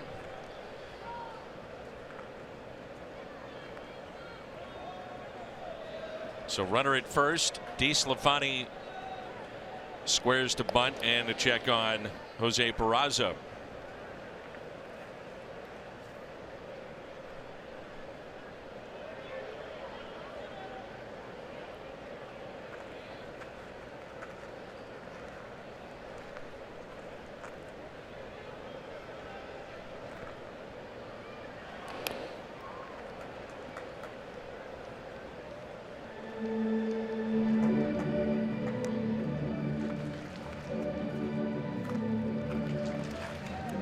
Get that bat out in fair territory.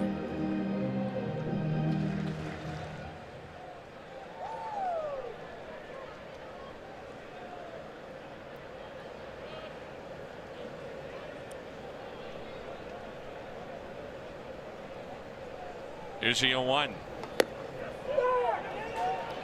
Throw to first with Wong closing in at the bag. Nice little play right here. Now he jabs at the ball. You see Wong, the separation there, and a risky throw, but get back in time.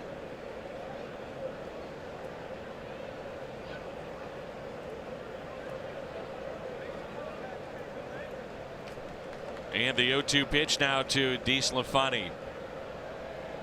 Carpenter charging down the third base line. It's a strikeout.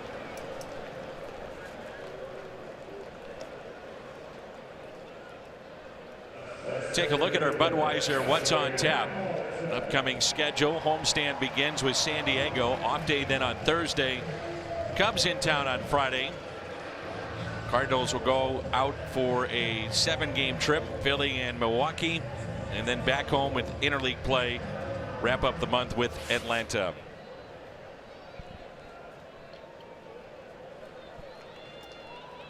Here's Billy Hamilton. 2 runs scored, a triple and a walk.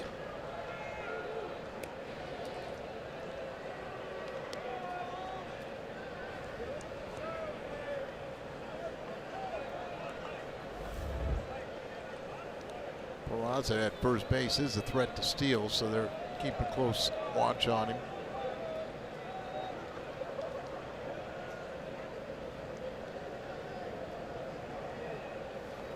And there's a strike. All-time leader in stolen bases, the Hall of Famer Joe Morgan.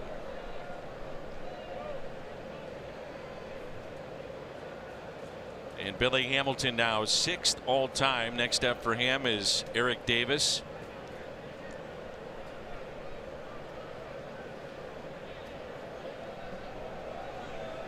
Oh, 1 pitch to Hamilton.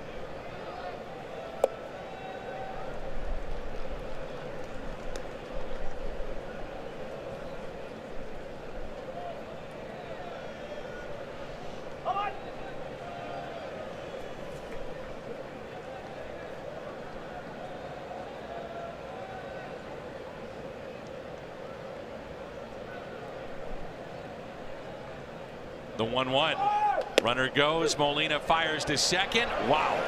An absolute strike to the bag at second.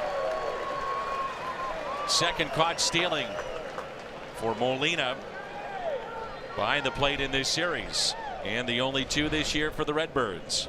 Yeah, but you had a pitcher here that was paying attention to a base stealer, keeping him close. You give Yachty enough time, then you'll see that rocket arm and you'll see the outs.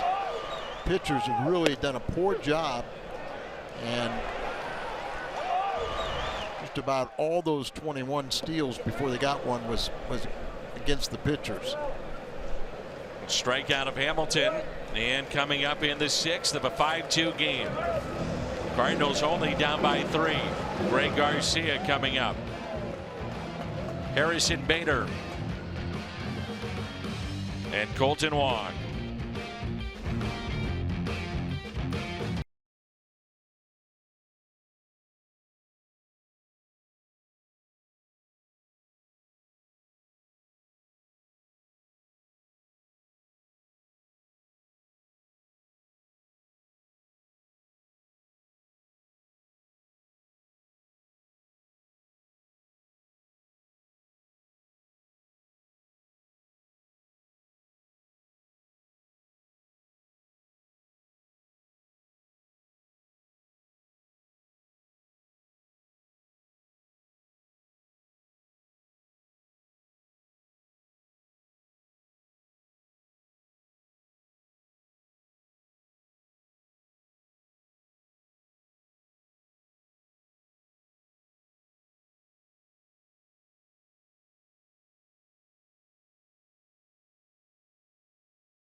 When you served, we stand ready to serve all military families. Greg Garcia at the plate. It's 5-2. Pass along our wishes after the death of longtime Cardinals fan Julian Mathis. Passed away this week at the age of 93. Never missed a Cardinals game, Julian Mathis. And Garcia pulls it fair, as Votto couldn't come up with it. Garcia to second base, and in there safely with a double. Gutsy move to go for 2, but it paid off. I think he may have thought that ball was foul initially coming out of the box. Let's take a look. Yep. Actually, Votto slowing it down helped out, but Schebler made a nice play to get it back into the infield real quick with a throw, and Garcia was able to get into second base with a leadoff double. Here's our start. And if you're Jim Riggleman, you start thinking about how far can we go with DeSclafani. Still with a lot of injuries over the last couple of years. And as we say that, Amir Garrett starts to throw, and Michael Lorenzen.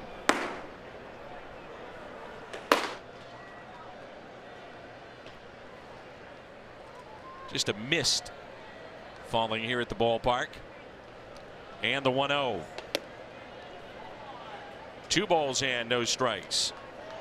Colton Wong at the on deck circle.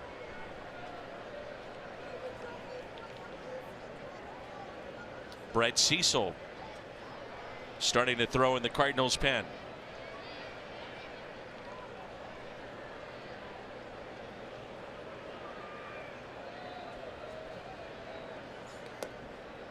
Three and 0.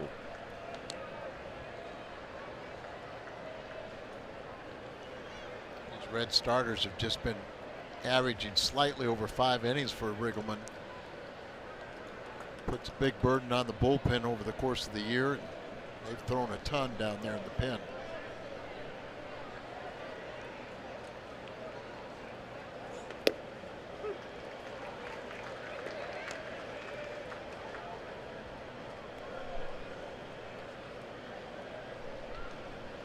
Most starts since 2015.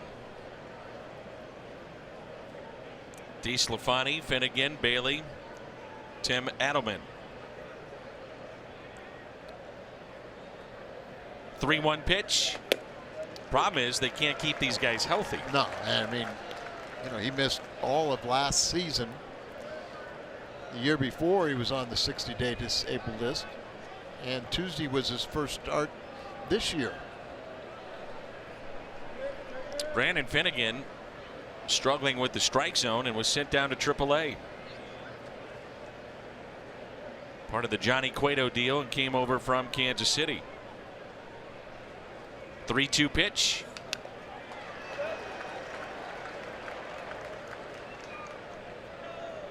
Is Edelman even in the organization? I think he may. So you look at some of those guys on the list, they're in the minor leagues or out of the organization.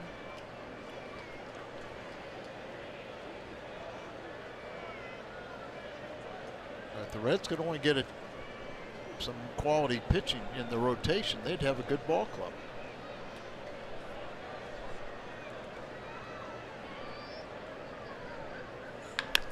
Base hit out to left. Tying run will come to the plate.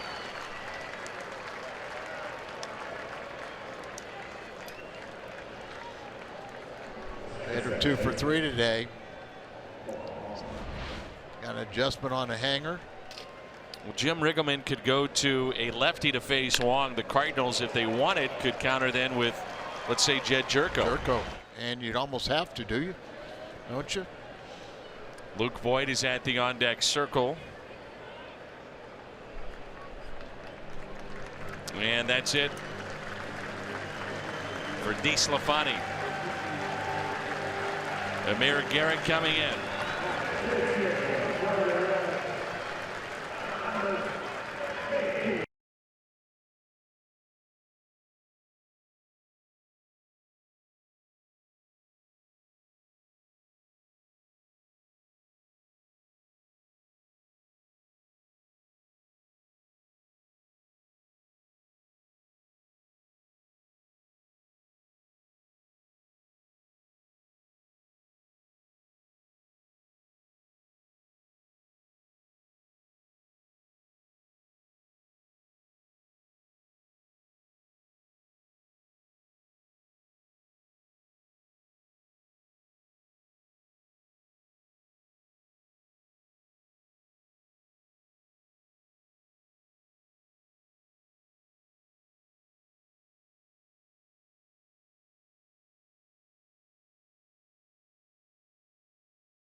Hard-throwing lefty Amir Garrett. And the pinch hitter will be Jairo Munoz. Chevy called to the pen. See numbers for Garrett. He's done a nice job retiring the first batter and stranding runners. He stranded 15 to 17 inherited runners. He's allowed 5 of the 9 runs via home runs. Certainly Munoz could stay in the ball game. You could put him at short and shift Greg Garcia to second base. And then you got Voigt that'll hit for Myers. Big gap in left center.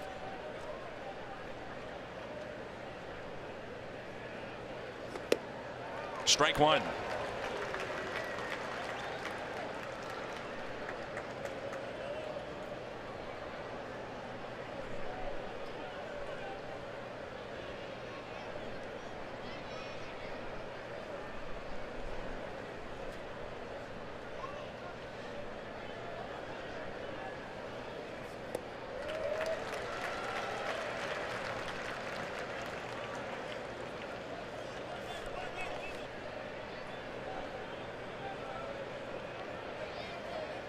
Garrett make his major league debut against the Cardinals as a starter at Busch Stadium and was electric that night. Yes, he was.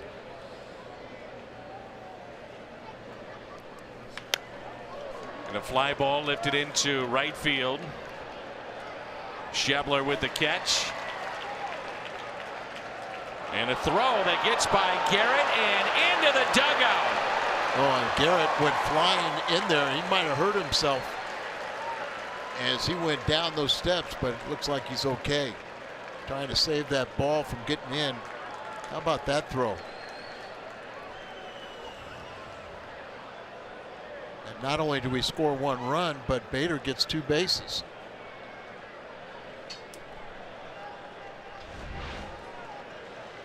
Standing flat-footed, throws it, takes a high bounce, gets over Barnhart, and then over Amir Garrett, and then we're flying down into the tunnel area. Amir Garrett, by the way, is a basketball player, right? Outstanding basketball player at St. John's. And so Bader, good speed at third base, and here's Luke Voigt. Last time we saw him, a pinch hit home run. And a strike. No sacrifice on that play for Munoz.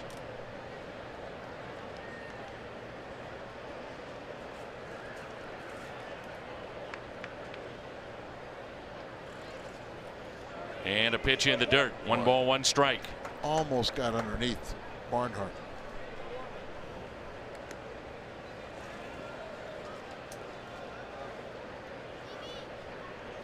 Home run for Voigt was Thursday when Miami was in town. Off a lefty. And the first pinch hit home run for the Cardinals this year.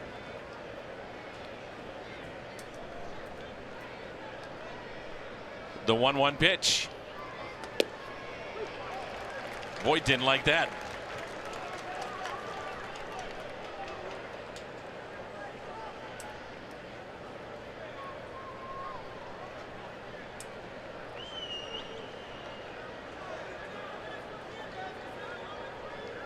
Five to 3 our score here in the top of the 6th.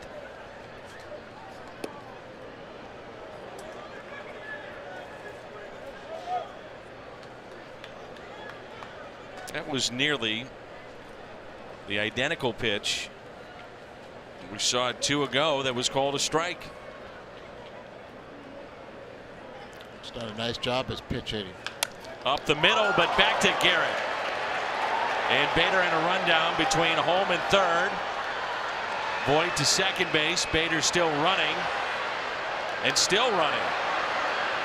What a job here by Bader, which allows Voigt to get all the way to third.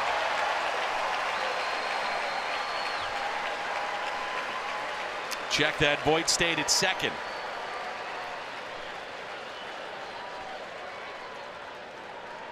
Running on contact, and so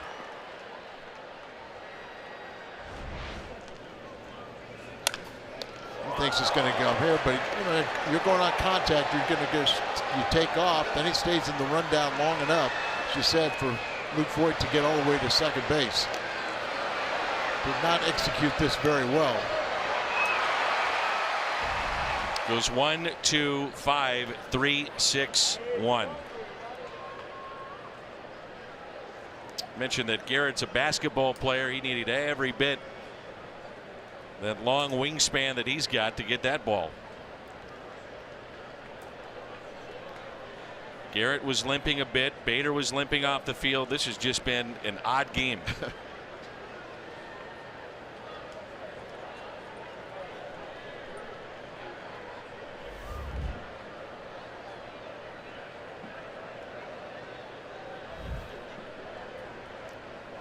Still got the potential time run represented at home plate in Carpenter. He's had a home run in this series.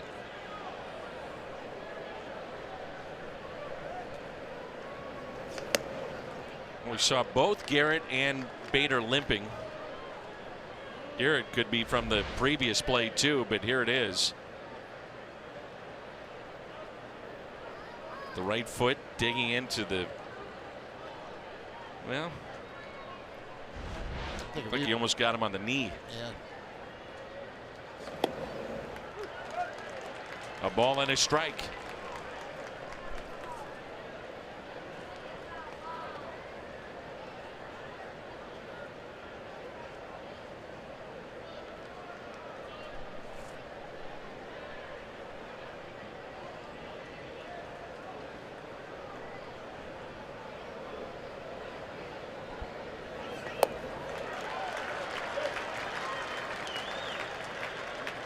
One and two. Carpenter today, 2 hits and a strikeout, single and a double.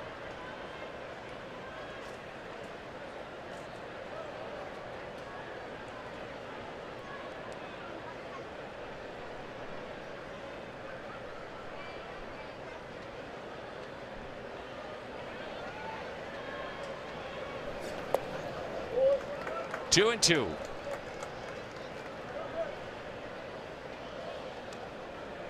Fastball slider. Everything hard.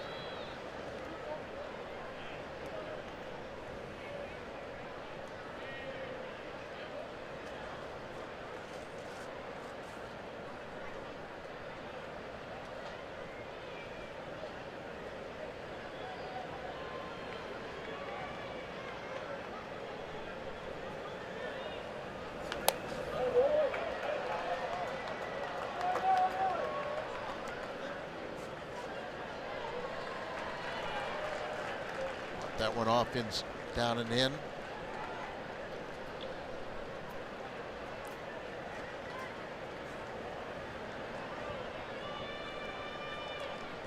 Two and two the count.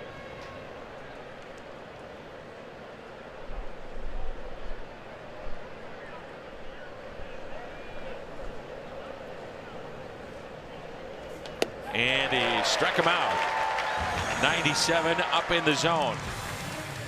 The Cardinals, though, pick up a run, cut the lead to 5-3.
With the bases loaded, the ball initially ruled a catch.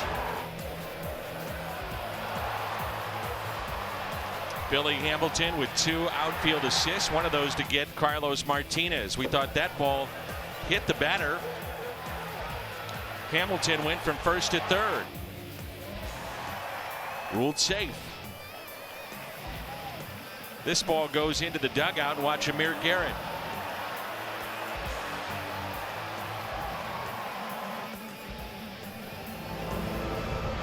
Some of the odd plays that we've had here today. Yeah. But Cecil will come in here. Cecil really trying to get it together. He's lost the release point of his curveball and really struggled retiring left-handed batters. Lefties for Reds are 9 for 12 off him with 5 doubles. But Mike Matheny's going to have to use him, and if he's going to get him right, he has to pitch. Changes for the Cardinals. Garcia going from short to second. Munoz in at shortstop, and now Cecil, your pitcher.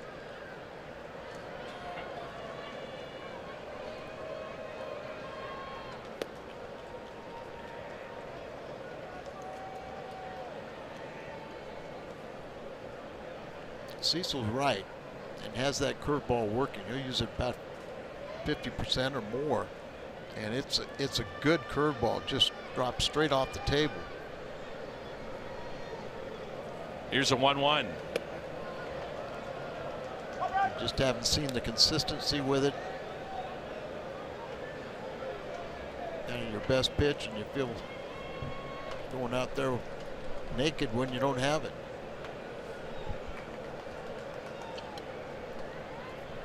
Schebler at the top of the lineup. That's better there. 2-2. Then Barnhart and Votto.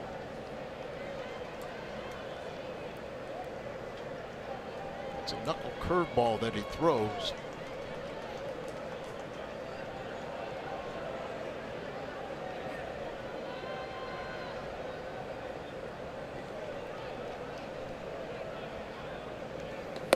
And a strikeout of Schebler.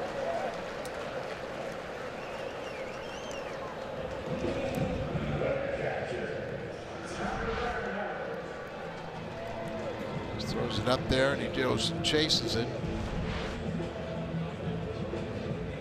This is only the 13th appearance for Brett Cecil. Hyundai pitch arsenal. 8 innings, 11 hits.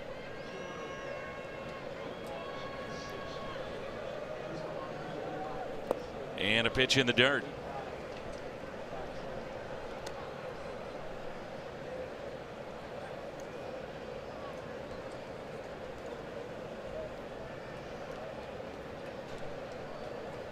Saw that pitch arsenal where, because of the ineffectiveness with the curveball, he's gone to the cutter and changeup. There's a good curve.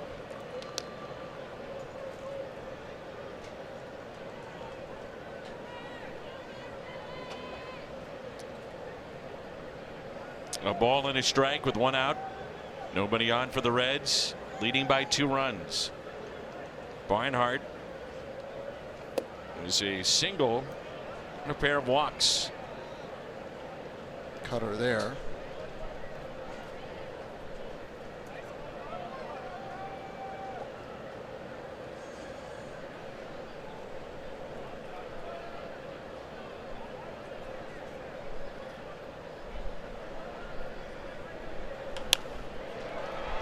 And Martinez comes up with it.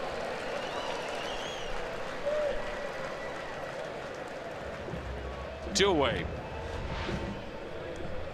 Hard hit ball, and got that big wingspan. 6'7". Jose Martinez gobbles it up, gets the second out.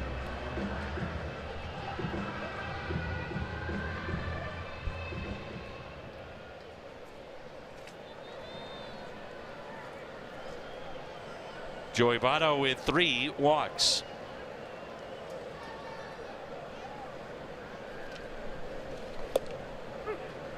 And it's strike 1.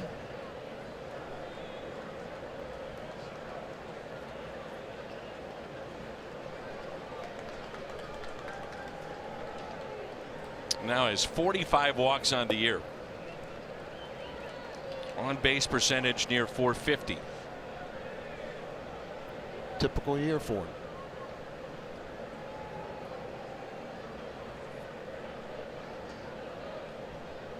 Cecil can have a 1-2-3 inning.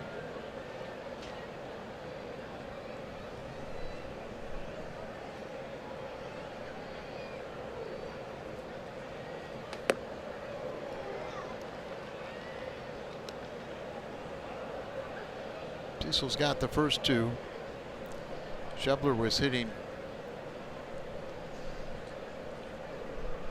800 against him. Barnhart was 1,000. Votto's 1,000. You can't get all three of them.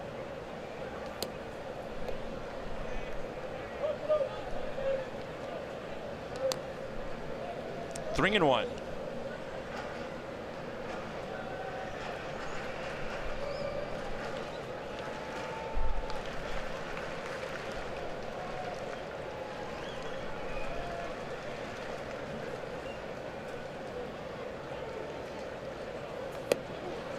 Full count.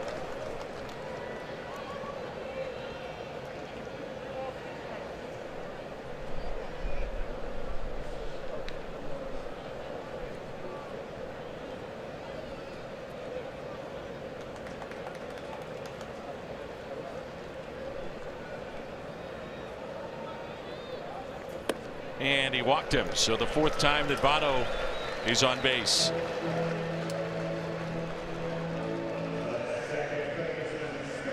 Well, we always say don't let Votto beat you.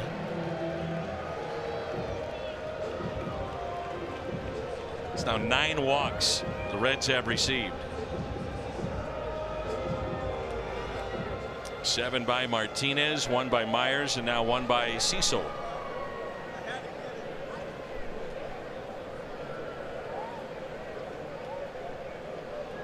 Two outs, runner at first. Backing up a step or two, Tommy Pham, and he'll make the catch. Tommy Pham leads it off when we come back, followed by Martinez and Ozuna. 2, 3, and 4 in the Cardinals lineup.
Cincinnati.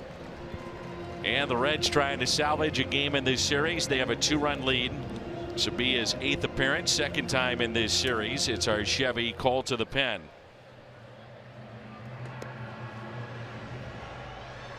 And he'll have 2, 3, and 4 in the Cardinals lineup. The Gateway Honda home run inning. Cardinals hit a home run. The Gateway Honda dealers donate $1,000 to the Make-A-Wish Foundation of Missouri. Pham is 1 for 2 with a run scored and a walk.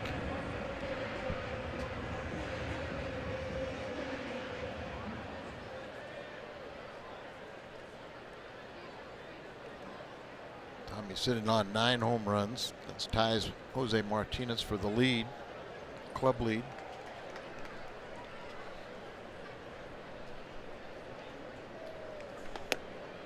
And there's ball 1. Season high for the Reds in walks. In the game last year was 12. They've now received a season high 9 today.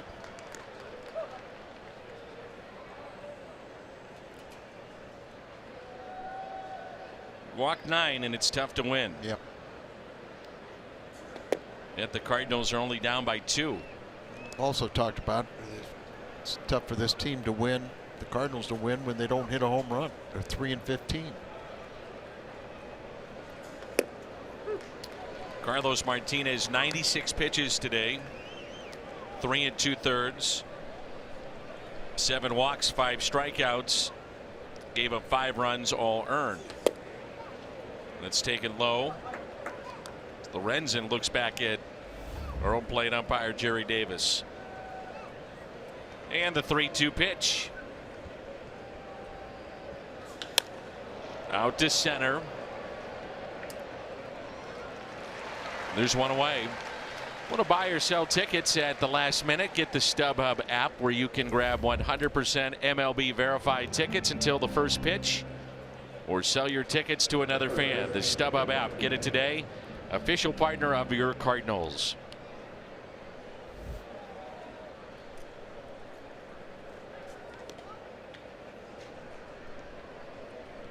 Jose Martinez, a base hit and a walk.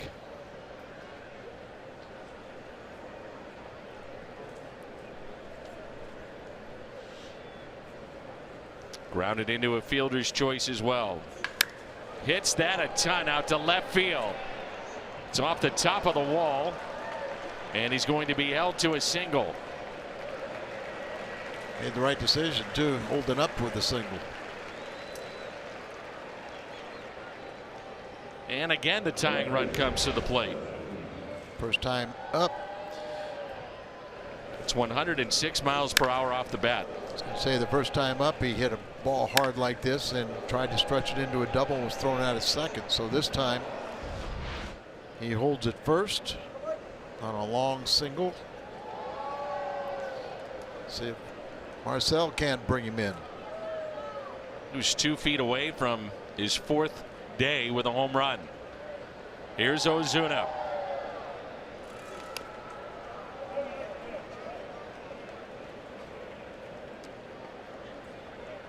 Holding his left shoulders, he went down to a knee.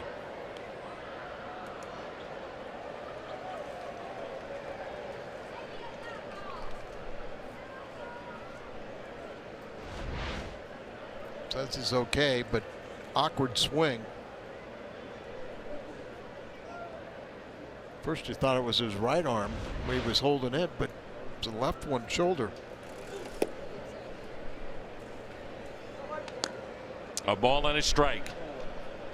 Hard to believe in a game that has been kind of sloppy on both sides, walks, misplays, that yet the Cardinals are 1 swing from tying it up.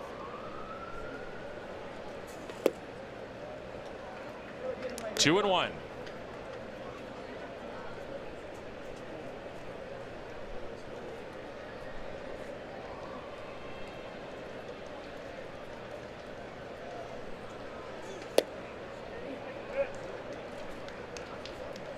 Wonder where that one was. Wow. So it's been both sides.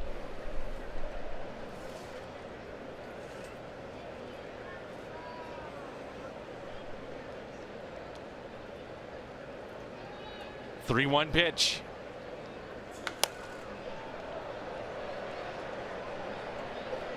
Playable for Votto.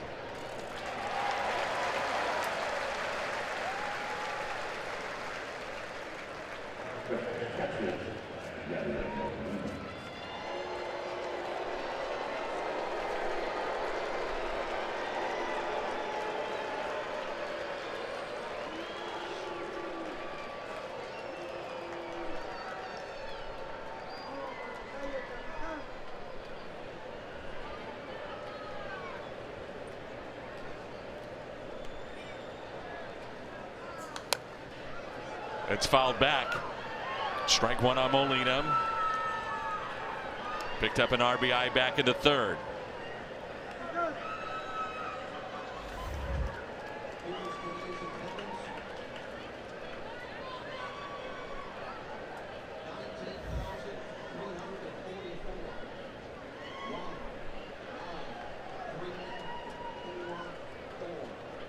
$19,344 here today. And the next to Yadier Molina.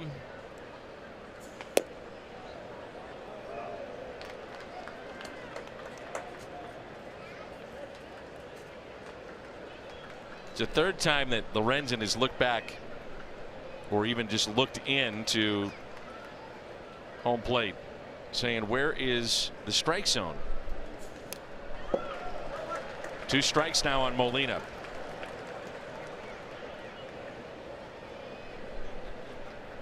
Jerry Davis, our home plate umpire, grew up in St. Louis. I believe he makes his home in Wisconsin now. He's the crew chief.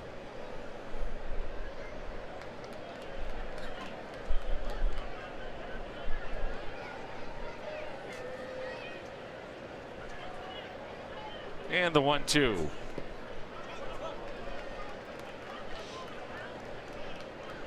Lorenzen, his last 4 times he's pitched, has gone multiple innings.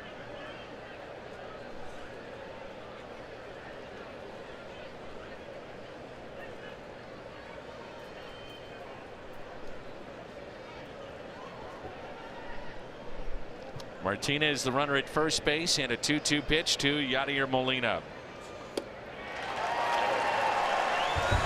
The Reds public address announcer is Joe Zerhusen. To honor America, God Bless America is being performed by Ben Walls. We'll stay right here.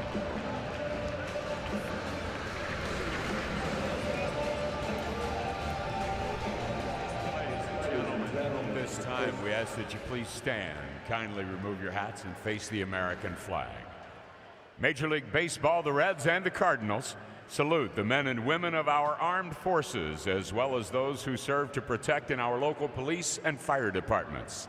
At this time, please help us honor these brave men and women and all our veterans of service, and welcome Ben Walls as he leads us in the singing of God Bless America. God bless America, land that I love. Stand beside her and guide her through the night with the light from above. From the mountains to the prairies, to the oceans white with foam. God bless America, my home, sweet home. God bless America, my home, sweet home.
The Reds 5 runs on just 4 hits. They've received 9 walks.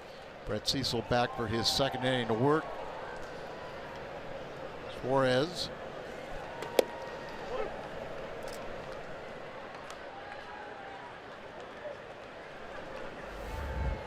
Suarez this spring signed a 7-year contract with the Reds. Missed 16 games with a broken thumb.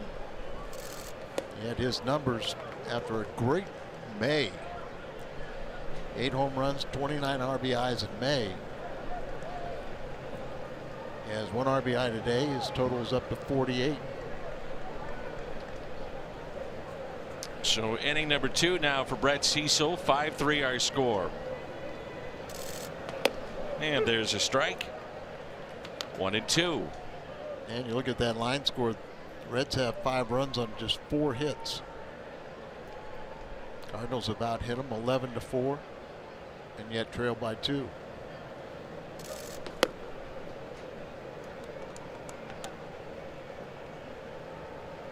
This could be a real positive for Brett Cecil. Get out here, get a couple innings of work, kind of find that release point.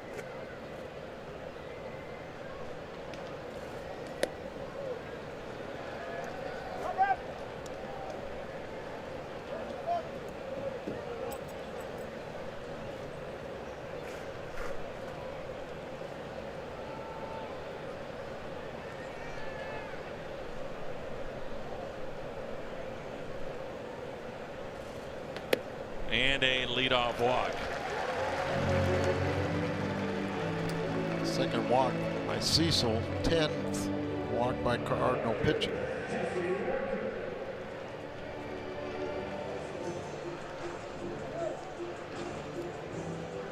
There's Jesse Winker.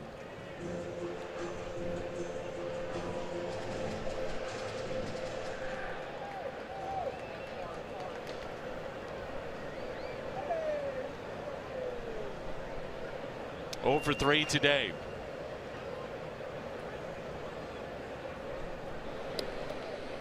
Every spot in the lineup for the Reds has been on base at least once, with the exception of Winker and the pitcher spot. They batted the pitcher 8th today, with Hamilton batting 9th.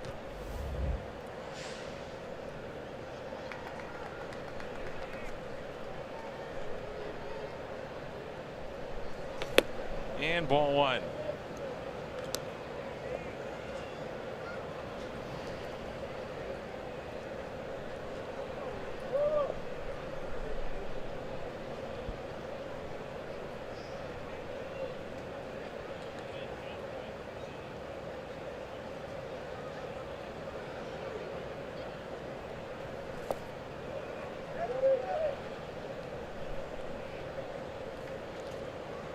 You want to get Cecil some work. You want to get him straightened out. And yet you don't want this game to get away.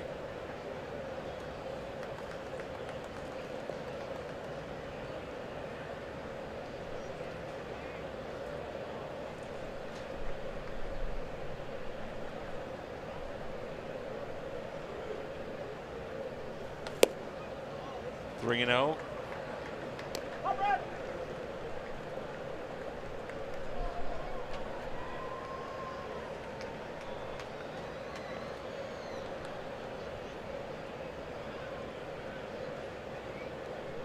Season high in pitches is 29. Here's number 26, and it's back-to-back walks.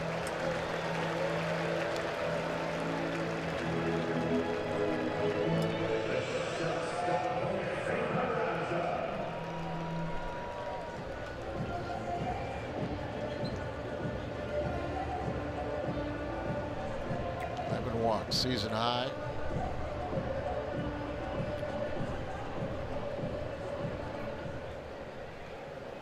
And it's 11 walks. Here's Peraza with runners at first and second.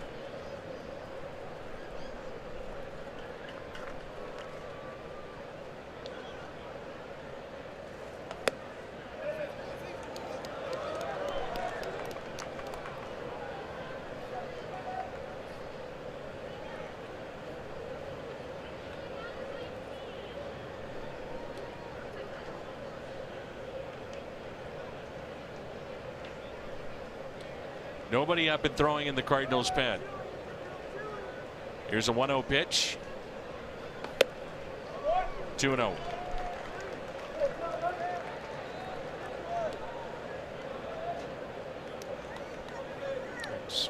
His frustration too with the strike zone, but they're not going to get any close pitches now.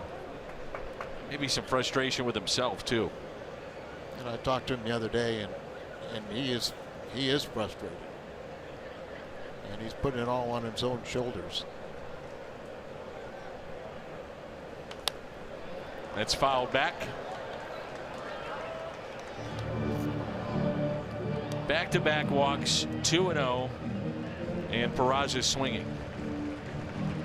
And he may have chased a ball.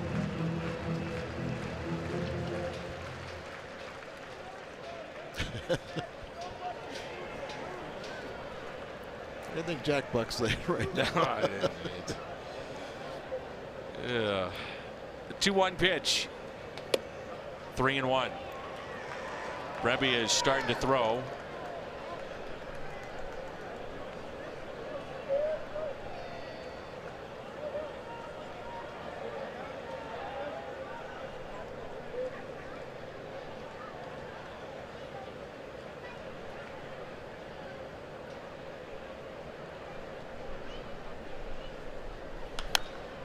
Three and two.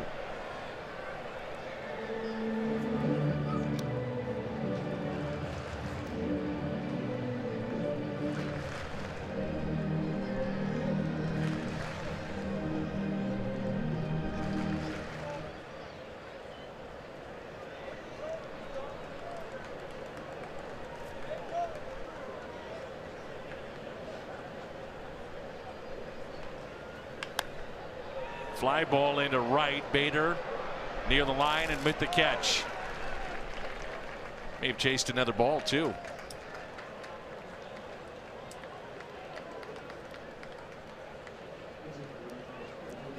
Cardinals Hall of Fame induction class has been selected. Join the Cardinals and Edward Jones, Harry McKean, Vince Coleman, Ray Langford all going in. And that's on August 18th, open to the public at Ballpark Village. Learn more at cardinals.com/HOF.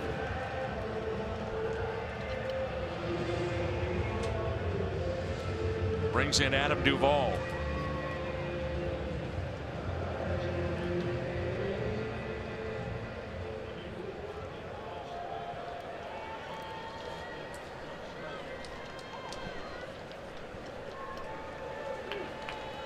Runners at first and second.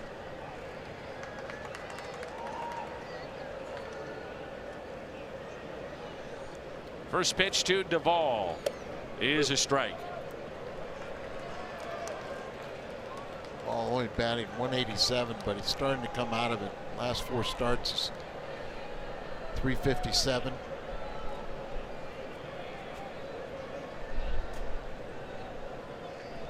Last couple of years, he's been very good for the Reds.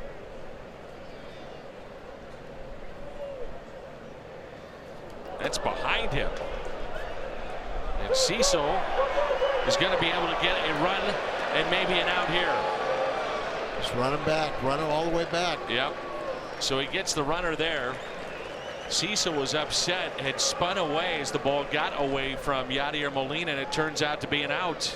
It went completely behind him. And Mike Maddox go out and talk to Cecil for a minute. Wow. Not the way you script it. Throw it behind the batter, and then you see where it comes all the way out.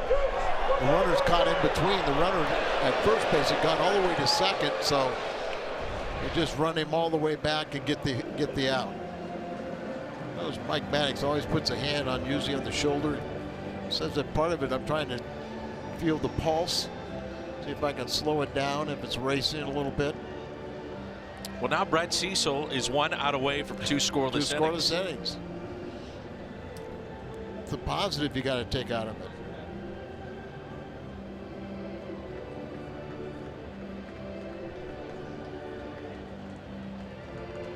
In a way, he's lucky he got the out. He was upset, frustrated, turned around. Suarez was kind of indecisive whether to try and advance or not, but Winker, the runner from first, went all the way to second, so it forced his hand to go to third. And Carpenter did the right thing, just ran him right back, and you got an out.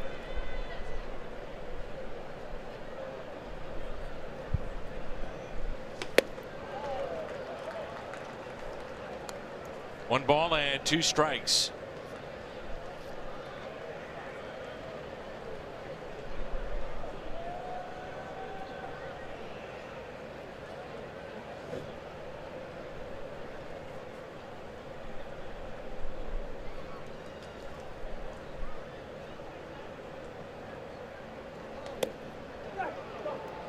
Just off the plate, and it's 2-2.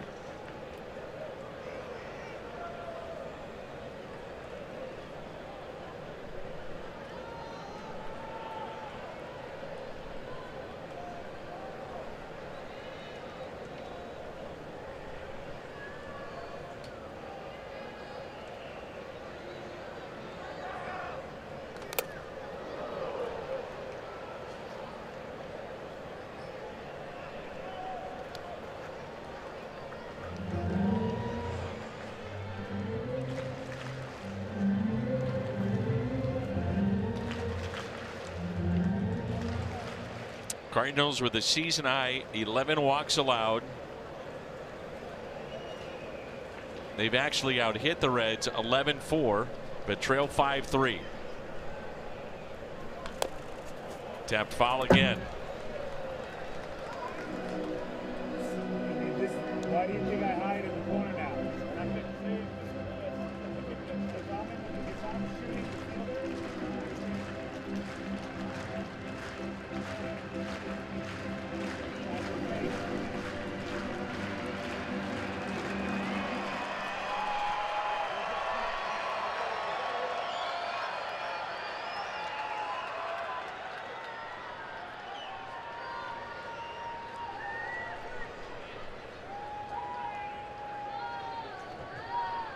The 2-2.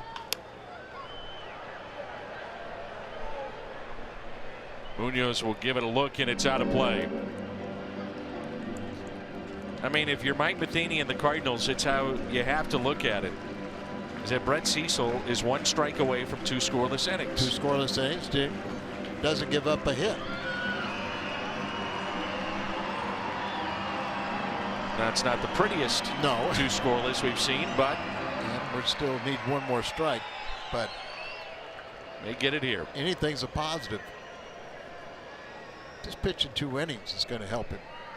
Pitch number 40, and a base hit.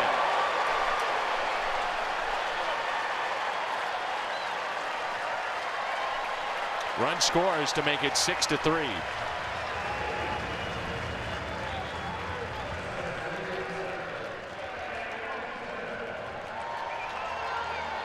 Going bad, you just don't get close calls, and may make a decent pitch, good curveball down and away, and he just better piece of hitting.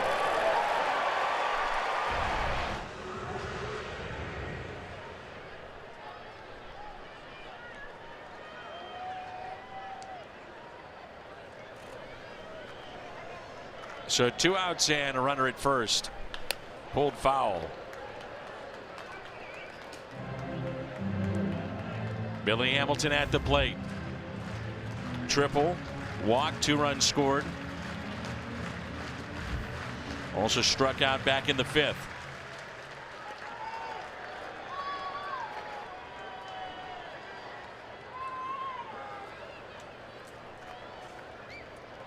And he'll get a pickoff.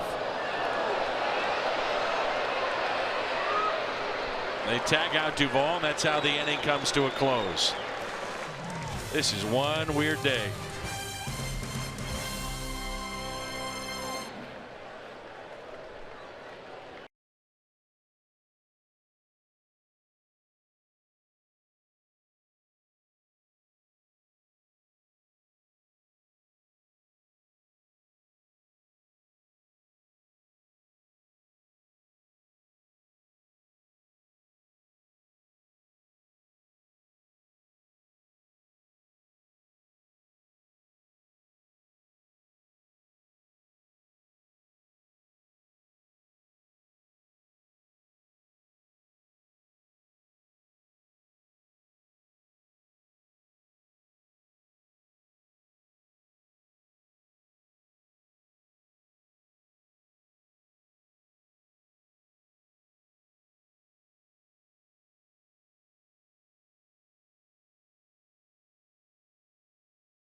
happen, Budweiser will be there. And by Ford, going further so you can.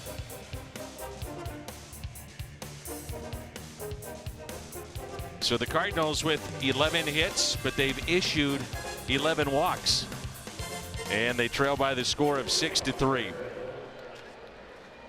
This will be our Chevy call to the pen, Jared Hughes. First time we've seen him in the series, and it'll be his 30th appearance on the year. See, good ERA, 108.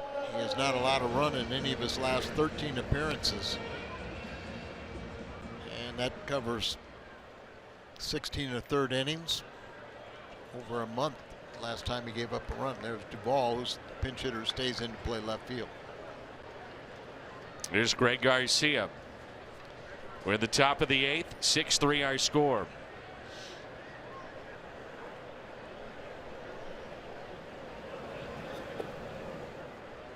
3 runs in this ballpark and nothing. He's going to have to mount that comeback.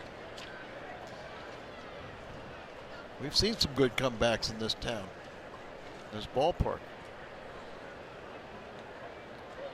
Here's a 1-0 pitch to Garcia. And it's 2-0.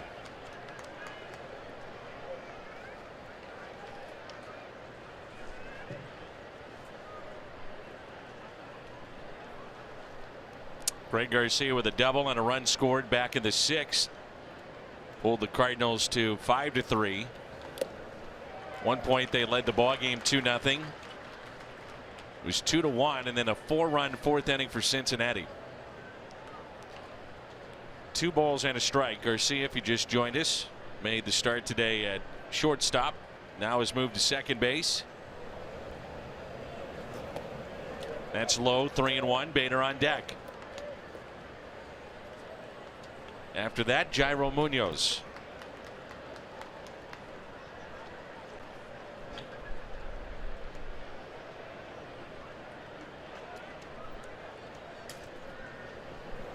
Garcia.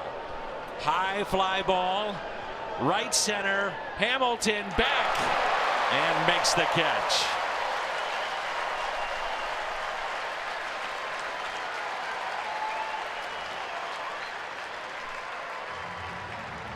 Dropped his glasses. Billy plays short, shallow, but he has that ability to go back with that great speed. Just keeps on going back, jumps the last second, holds it in.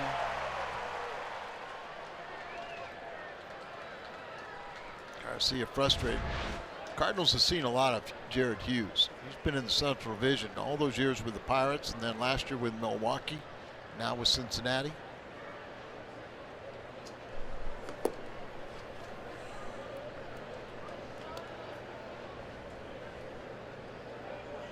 Reds out hit the Cardinals in each of the first 2 games of this series and lost. Yeah. And now they're being out hit by a wide margin. And winning. They're 5 outs away from a win. They had what, like 6 games in a row where they had 10 hits or more.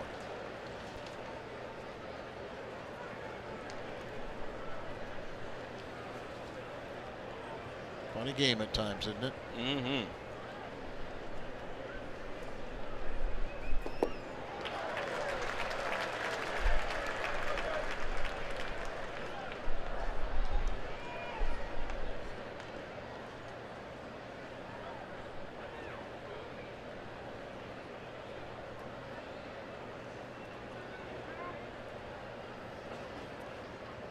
And the 1-2 pitch to Bader.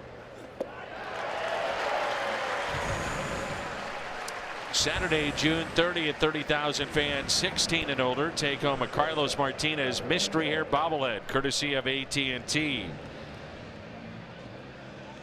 It's a life-size version of the bobblehead in Ford Plaza. That's on display all season long. Tickets at cardinals.com/promotions.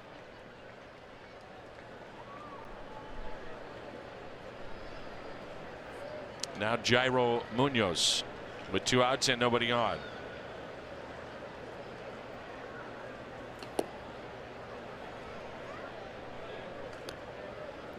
Munoz flied out to right, then the throw came in and went into the dugout, led to a run scoring.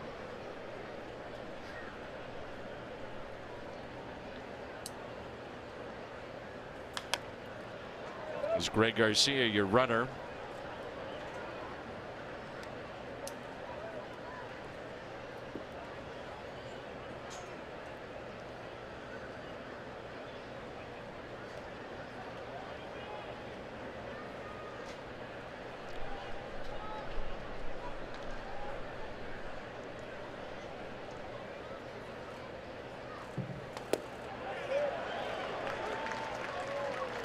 Another fact too, Dan, is that on that ball that went in the dugout, that got Bader over to third base with just one out. Yep. And couldn't get him in. It's one of the keys. Got to third base in less than 2 outs. A look at Fountain Square as we head to a timeout.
Budweiser plays of the game.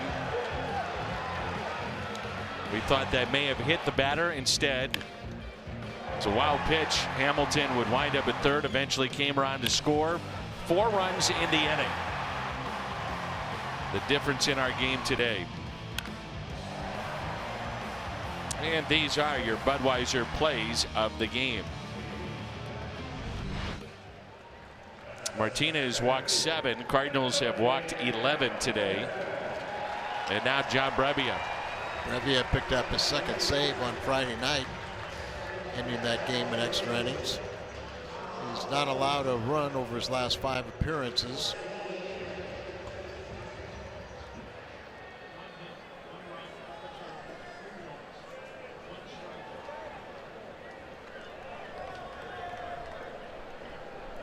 Here's Billy Hamilton. Showing bunt, looks at a slider for a strike.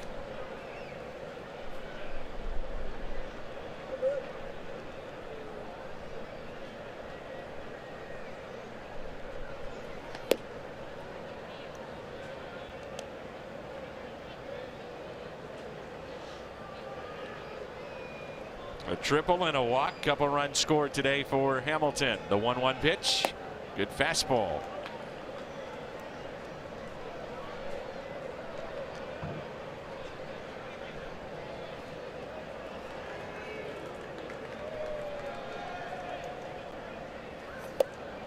Strikeout for Brebbia.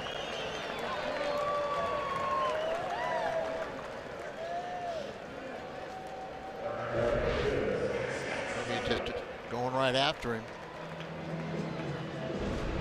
93 miles an hour.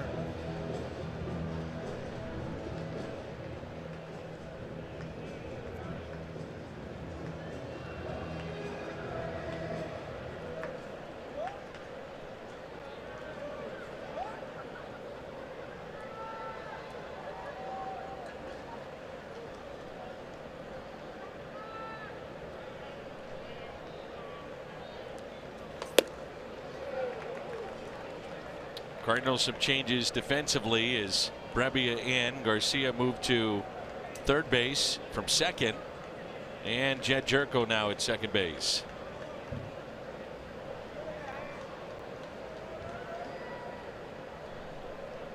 Here's the 0-1 pitch.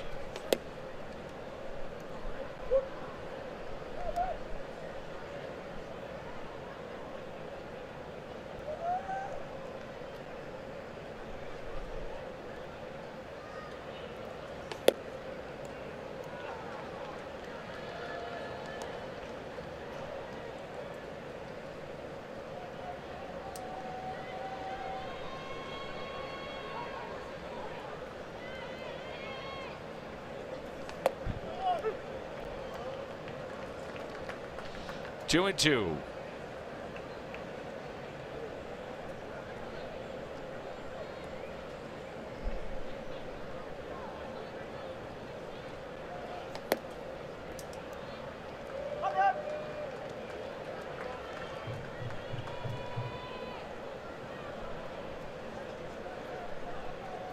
No walks, Brebbia.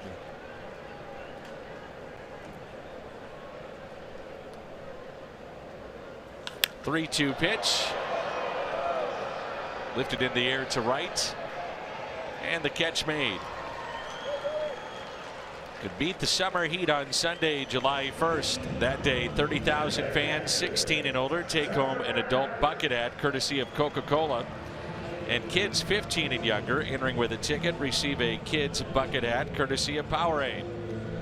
Protection for the whole family and cool off with a free Prairie Farms frozen treat. That's in the Ford Plaza prior to the game. All supplies last. Tickets at cardinals.com/promotions. This is what you like to see. Strikes. Yeah, just go right after people. Much, fastball slider. 0-2.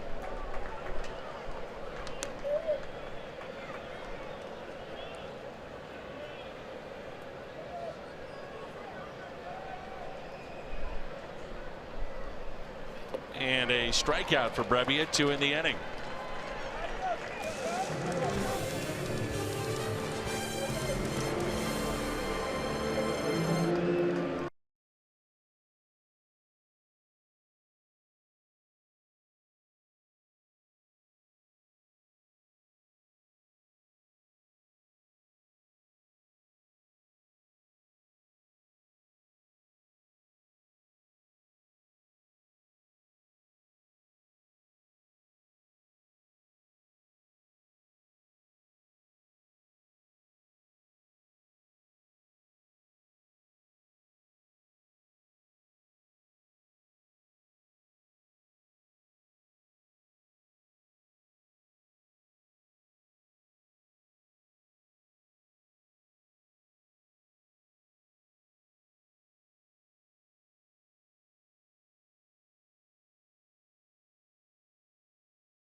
Jed Jerko.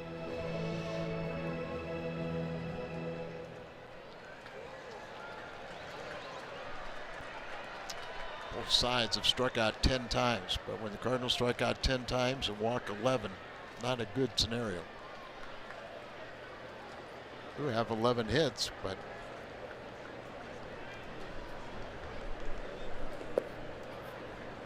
so Hughes will be asked to get the final 3 outs. Use their closer an awful lot. So Jared Hughes trying to make it a scoreless 8th and 9th. 6-3 our score. And the 1-0. 2 balls and no strikes.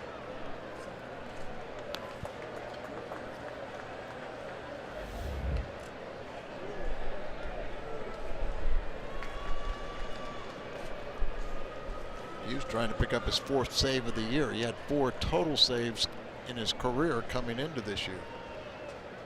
The 2-0 pitch. 3-0. Never know. Talk about a late inning walk can start a rally.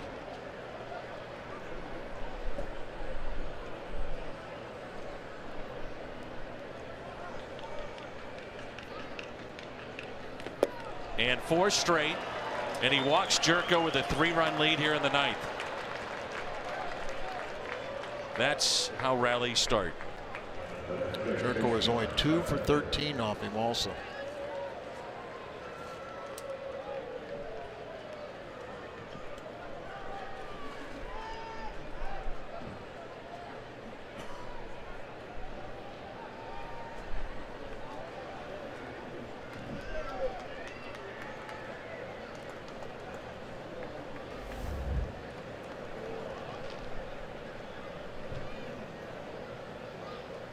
First pitch to Carpenter. High fly ball. Out to right center. Hamilton back. He's done it again.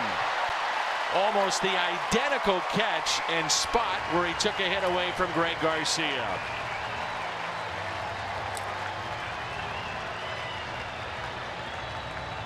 Billy's had a good complete game. What he's done offensively and now defensively. See how shallow he plays, but he's got that great raw speed and get back to the wall. And you can see he's always been a finalist for the Gold Glove and got a strong throwing arm and another nice play right at the wall.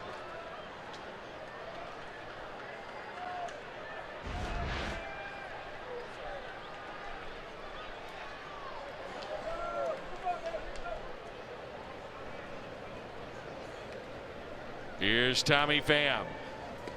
Strike 1.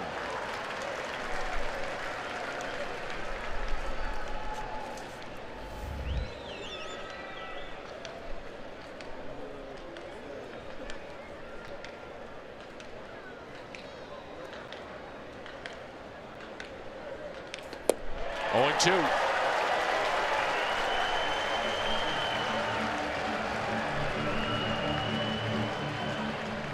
Love to see 2 runners on for Jose Martinez. As hot as he is swinging the bat, he's at the on-deck circle. 0-2 pitch to Tommy Pham.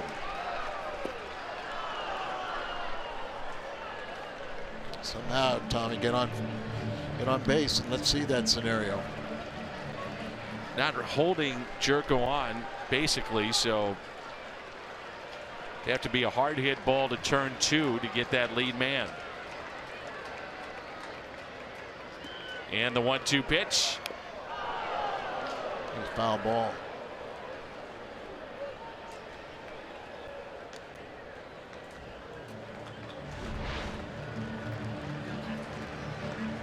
Always worry about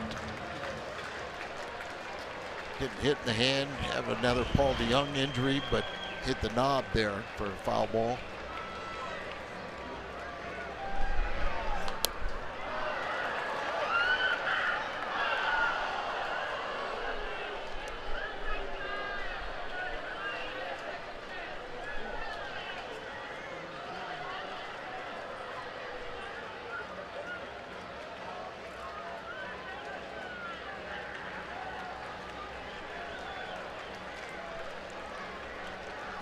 The 1-2 pitch again to Tommy Pham.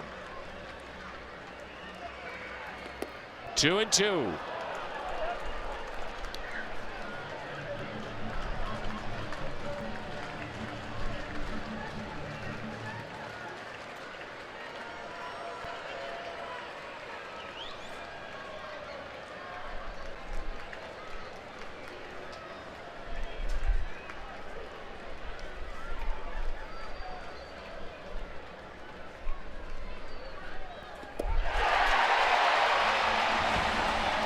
And the Cardinals down to their final outs.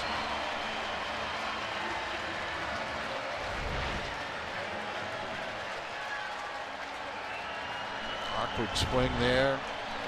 Sinking fastball. Hughes, 32 years of age, signed a 2-year contract, free agent contract with the Reds with an option year. Well, maybe Martinez can get on for Osuna.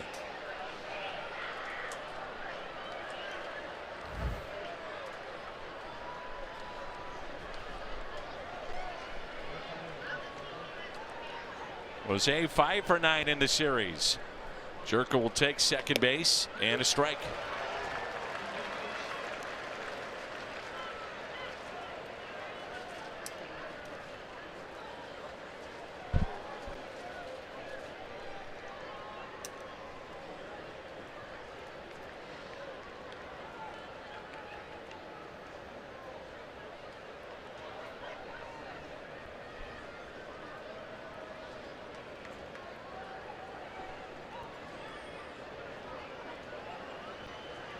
Pitchers have walked 11, and Cardinal hitters have struck out 11 times.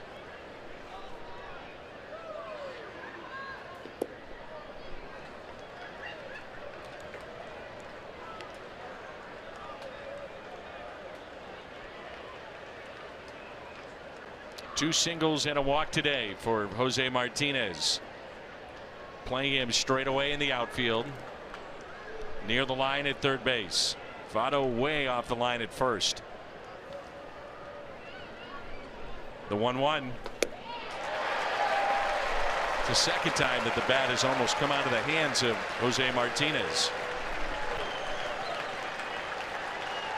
He's currently batting .321. He's a big guy, 6'7", 240, but it just looks like they don't pick up the ball.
Can't get on the same page.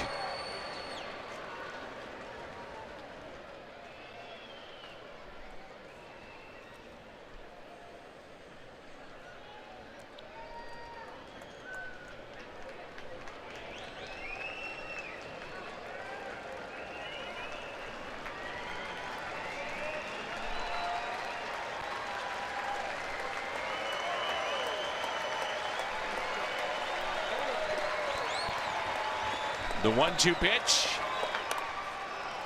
Slowly hit towards second. This should do it. And the Reds finally have a win against the Cardinals, a final of 6-3. You win the series 2 out of 3, but it has to be disappointing outing when you have Carlos Martinez on the mound, and just really a frustrating day for him and the Cardinals in general. Off to the post-game show. Brad Thompson standing by with Scott Warman.